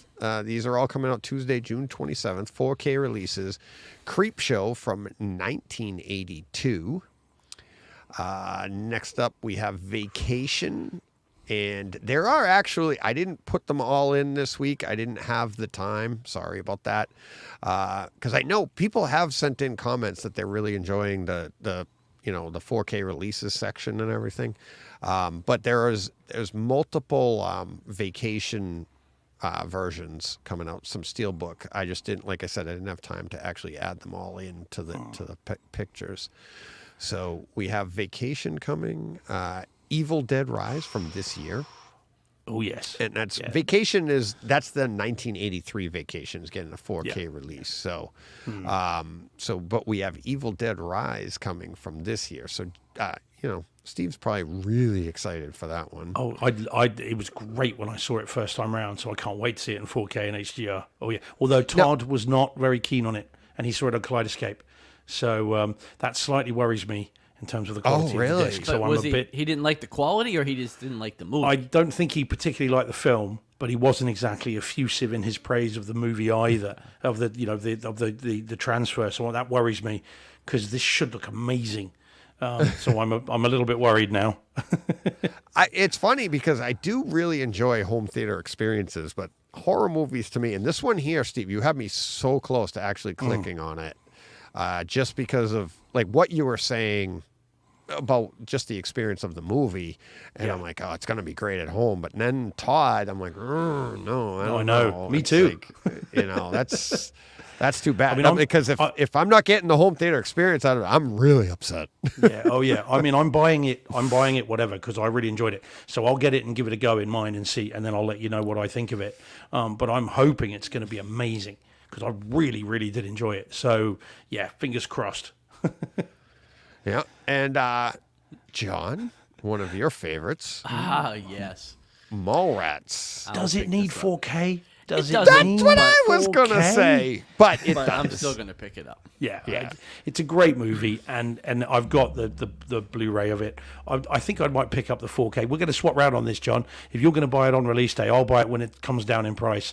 Well, it's a great movie. Right away. Yeah, but I can't imagine it's going to be any different because of how it was shot. It's shot in a down and dirty way. So I mean, but it's a great film. So Speaking of that, quickly, I know we're going back here Wind River. But did you notice the camera? It was like steady cam the whole, not even steady cam. It was like hand camera, like the whole time. Jen noticed it too. And I thought that added an element too, especially on a big screen in your theaters and watching this. It's like everything's like shaking just the way they were trying to like film each character, each person, I should say. But I thought that was really cool. Yeah, it's trying to bring you into the scene. It's to make it look less stagey and more realistic, isn't it? Yeah, it's supposed to be subliminal. You're not really supposed to notice it particularly, but I think that's what that's all about. This is not a movie. This is real life, and anything can happen. But once you notice it and you start looking at the edges of your screen and everything's going, it's pretty cool. And then you just get right back into it because you're so like your eyes are so situated on the characters or on the people on the screen. So, all right, let's keep this moving. Waterworld in 4K. I've heard some good things about this too. Yeah, the only problem is, just so everybody is aware, it's still 4K. No, man, I like Waterworld. I really like. I do too. Yeah. I have it on Laserdisc all the way up. I mean, I've had it on everything but Laserdisc. But I've got the Arrow Blu-ray of this because the 4K is only of the theatrical cut. So the director's cut and it's a significant and substantial director's cut and is better. Is only on the Blu-ray, not in the 4K disc. So I was ready to get this, but I don't want the theatrical version. I want the director's cut. So I'm going to probably stick with my Blu-ray until this really drops. Because the Blu-ray's no slouch. It looks really, really good. But this does have an Atmos mix. So, but I'm not. I want the director's cut. You're talking 40 minutes extra that was cut from the theatrical version. But I don't know if you'll ever get that because I don't know if they'll give that. Like that, I think, because this was done by Arrow, so Arrow can give them the theatrical cut, but I think the directors have to okay their cut to these boutique, and just go. Arrow did the Blu-ray, isn't that what you said? Yeah. I think so. Yeah. I'm not. I'd have to check to be 100% sure, but I think it was an Arrow release, and that was the director's cut, and it had the theatrical on another Blu-ray as well. So you had all three. There are three cuts. There is the theatrical, there's the television cut, and then there's the director's cut, and all of those are on the Blu-ray. But this version only has the theatrical version in 4K, and the other and Atmos, and the other two are the normal Blu-ray. People just need to be aware of that because people will go and put their money down thinking, well, it's going to be all singing, all dancing. And it's not. So it's just a public service announcement. Singing and dancing. I don't remember that. Yeah, well, that's a whole new version. Yeah, you've got it's if George Lucas had his chance. I know how much you love Jabba's Palace and the special edition. Yeah. And that's from 1995. Wow. No. Jeez. So. All right. Next, Motel Hell. Steve, would you like to tell us about this? I've seen this movie. Have you? You know, I haven't seen it. So there you go. John, would you like to tell us? This is from 1980. I don't remember it. I probably saw it in 1980 when it was running on HBO, but I have seen it. I don't know that it needs a 4K. I mean, I can't tell you anything about it. I don't really remember it, but I do know I saw it more than once. And the biggest reason why I remember is the advertising, because you got the lighted sign that said Motel Hello, and then it just kept flickering off to be Motel Hell. That's all I remember about it. So they end up making the comic book, right? If that sells it for you, then go ahead and buy it. But I don't know. I don't think I'll be picking it up though. In 4K. Yeah. Cold Eyes of Fear with, I think, Pat Benatar? I don't know. It looks like her, but that's 1971. I don't know if she was that old then. No, it's not Pat Benatar. Doesn't it look like her, though? A little bit. Yeah. Trying to read underneath because it tells you starring Giovanni Fernando. New 4K HDR restoration of Enzo G. Castellori's 1971 Giallo. Yeah, scored by Ennio Morricone. So what it says on there. Yeah, it's Italian film, I guess. Yeah, right. Mm-hmm. Marconi. You should love it, John. Yeah. There you go. Well, Giallo is Italian for yellow. Yeah. So.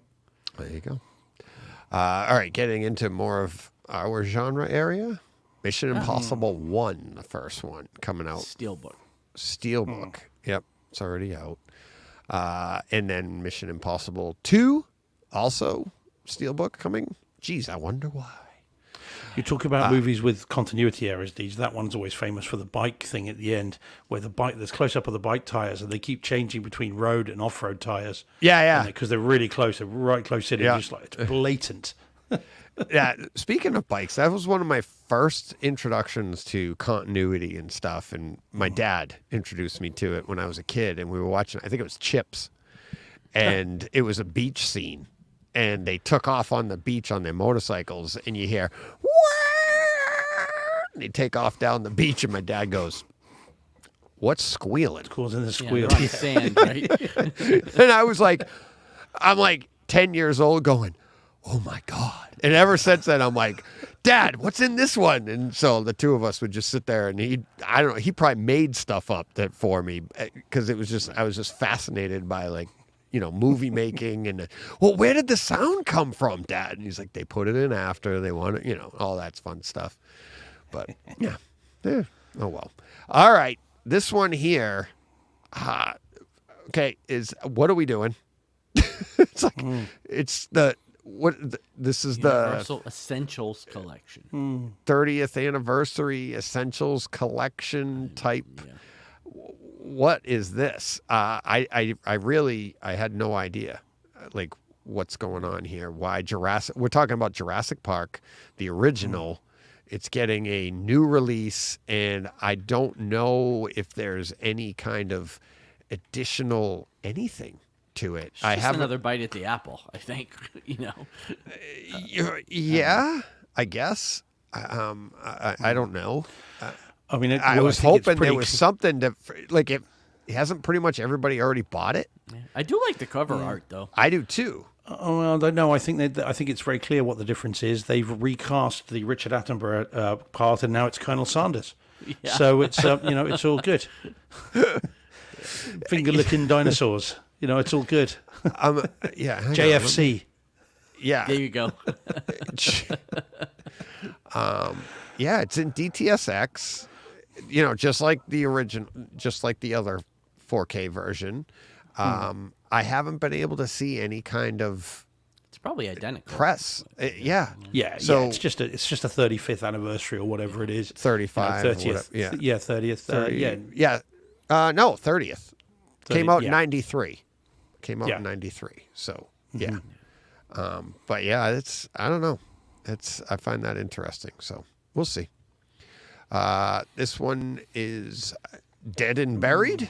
Steve? Yeah. I haven't seen it. I want to see it. 1981, Dead and Buried. Yeah, it's in been out 4K. here for a little while in 4K, and I haven't got around to picking it up. I need to. Oh, okay. It's an interesting film, apparently. So, yeah, I don't know much about it, other than that apparently it's very good. So, yeah, I'm going to get this at some point. All right. And last we have 1971, Daughters of Darkness. Search me. Yeah. Not a clue. Not a clue. That's a really weird cover as well, isn't it? Isn't it? It looks like it kind of looks like everything online now, where people are using filters, right? It's like everything's like the porcelain doll look.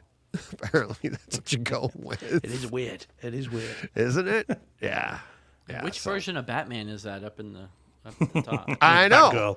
It's Yeah. Batgirl, I think. It's in, yeah, exactly. In the, Oh, it's a scrapped Batgirl movie. That's what it is. Yep. There you go. So that'll do it for 4K releases for June 27th. We'll Do it let's for the show. pretty much. Yeah, well, we've got 3 minutes to go to our 2-hour mark, but yeah, because we started a little late. Let's see. Let's bang these out. You can support us on Patreon at patreon.com/Brightside Home Theater. Little as $1, as much as you'd like. Monthly donation would be greatly appreciated. You can go to the website and you can buy us a box of popcorn, which Joe has done. Other people have done. We've got quite a bit this month so far. So really appreciate that. Any monetary donations are greatly appreciated. Obviously, if you're watching us on Twitter, now you can follow us on YouTube too. Get us to that 1,000 subscriber mark. We're slowly ticking away at that. So appreciate that. Anybody get us up to there. And lastly, you can follow us all on Twitter. I am at BrightSideHT. John? At John Circone. Pretty That's simple. CIRCONE. Oh, yeah. And Steve? I'm on at Legal Beagle OK. Yeah. And we have on Twitter now, I don't have a graphic for it, but we have a new community, Brightside community going there. It's going pretty good. Had a little snafu with Steve. Have you joined back up yet? I'm not sure how to do it. I don't know if you have to invite me again. I don't know No, how to I do it. tried. I think all you got to do Oh, I is see. just invite yourself. Oh, go fine. back. Okay, I'll do it then. I'll do it. I'll Click do it. on it again. Yeah. So, yeah. I was promoted and then demoted. Yeah. Did you hear about that one, John? No. Oh, I'll tell you off air. It's pretty funny. Steve is truly the antithesis of Brightside Home Theater. It's great having him on board. Discerning. Discerning member. Yeah. So, but yeah, honestly, if you're not on Twitter, and I understand why people are gun shy of Twitter, if that's the right term.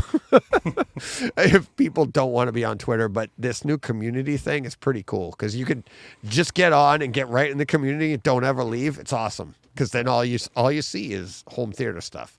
And we're starting out. We've got 30 plus members right now. And what the heck is that? What? Your own? Nothing's changed? You guys can't hear that? No, nothing at all. No. Sounds the same. Something just played in my headphones, and I have no idea what it is.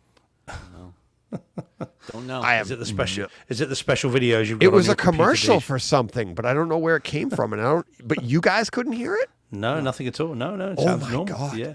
No, Is it just in your head, Deej? Does this happen often? that's that freaky. the That voices in was- your head. No, Yeah, it yeah. had music. It was like show tunes. It was a commercial for something, and I was like, "What the heck was that?" And I was like, "I didn't hit anything or anything." But anyways, Okay, a psychotic break, Deej. It's a bit, a bit Yeah. early in the evening for that. apparently, yeah. So we have a few listener experiences, but we'll move those to next week because we are running late. So thank you to everybody for participating. We did get, let's see, we got this one here as a comment. Eric Ridgely says 4K, Avatar 4K on Kaleidoscape must own. So apparently he's taken the day and already seen it. So Yep. I've seen a few scenes of it and it is fantastic. But I hadn't recognized that name before. Sorry if you've been No, I around. think he's new. Yeah. So pretty cool. Pretty cool. Thanks, Eric. Yeah. Paul Hurt. Shortwave. Did you do that to me, Paul? Shortwave radio interference. Something beamed from That space. was weird. Yeah, that was very weird. Yeah, so comments for next week. There is a great Audioholics podcast out. Danny Speakers talked about it. If you guys haven't had an opportunity to listen to it, check that out. Go to Audioholics podcast. Brent Butterworth isn't on it anymore. It's the one that Brent was on before. It's got a new host, and the latest one has a gentleman on there. It's Paul probably knows him. He's a recording engineer, and he talks about the physical media. He talks about audio tracks and what it takes to make them, the compression of them, what streaming does, what this and that. And it really is, it's pretty amazing podcast for home theater people to listen to because it really gives you an idea of what goes into getting these out and stuff. And maybe we could talk about it more next week if you guys listen to it or something. But I really, really enjoyed it. I'd love to talk about it more. So, but yeah, other than that, I had that in the notes too. So other than that, do you guys have anything else? Nope. No, that's it. We'll tune in next week. Same bat time, same bat channel. I think it is. Yeah. We don't know what universe we're going to be in, but No, well, quite obviously. yeah, obviously. So, All right, and probably John Wick for next week. John Wick Yeah, 4. I'll definitely have seen it by next week, even if I've got to watch it in little bits. But I'm going to try and see the whole. Have you thing seen in it one go. before, Steve? Yeah. Oh, yeah. Oh, I've you seen have? It. I saw a Okay. screener. Yeah, in the cinema room. Oh, but, God. But You I and watched your the first screeners. 5 minutes. No, I know. And I watched the first 5 minutes of the 4K disc and was just like, wowzers. Yeah. So I've got to choose my moment. I'm probably going to watch it again before then. So I'll save It is great. It is. It really is. So, all right. That will do it for this week. Everybody have a great week. And Go push play. What he said.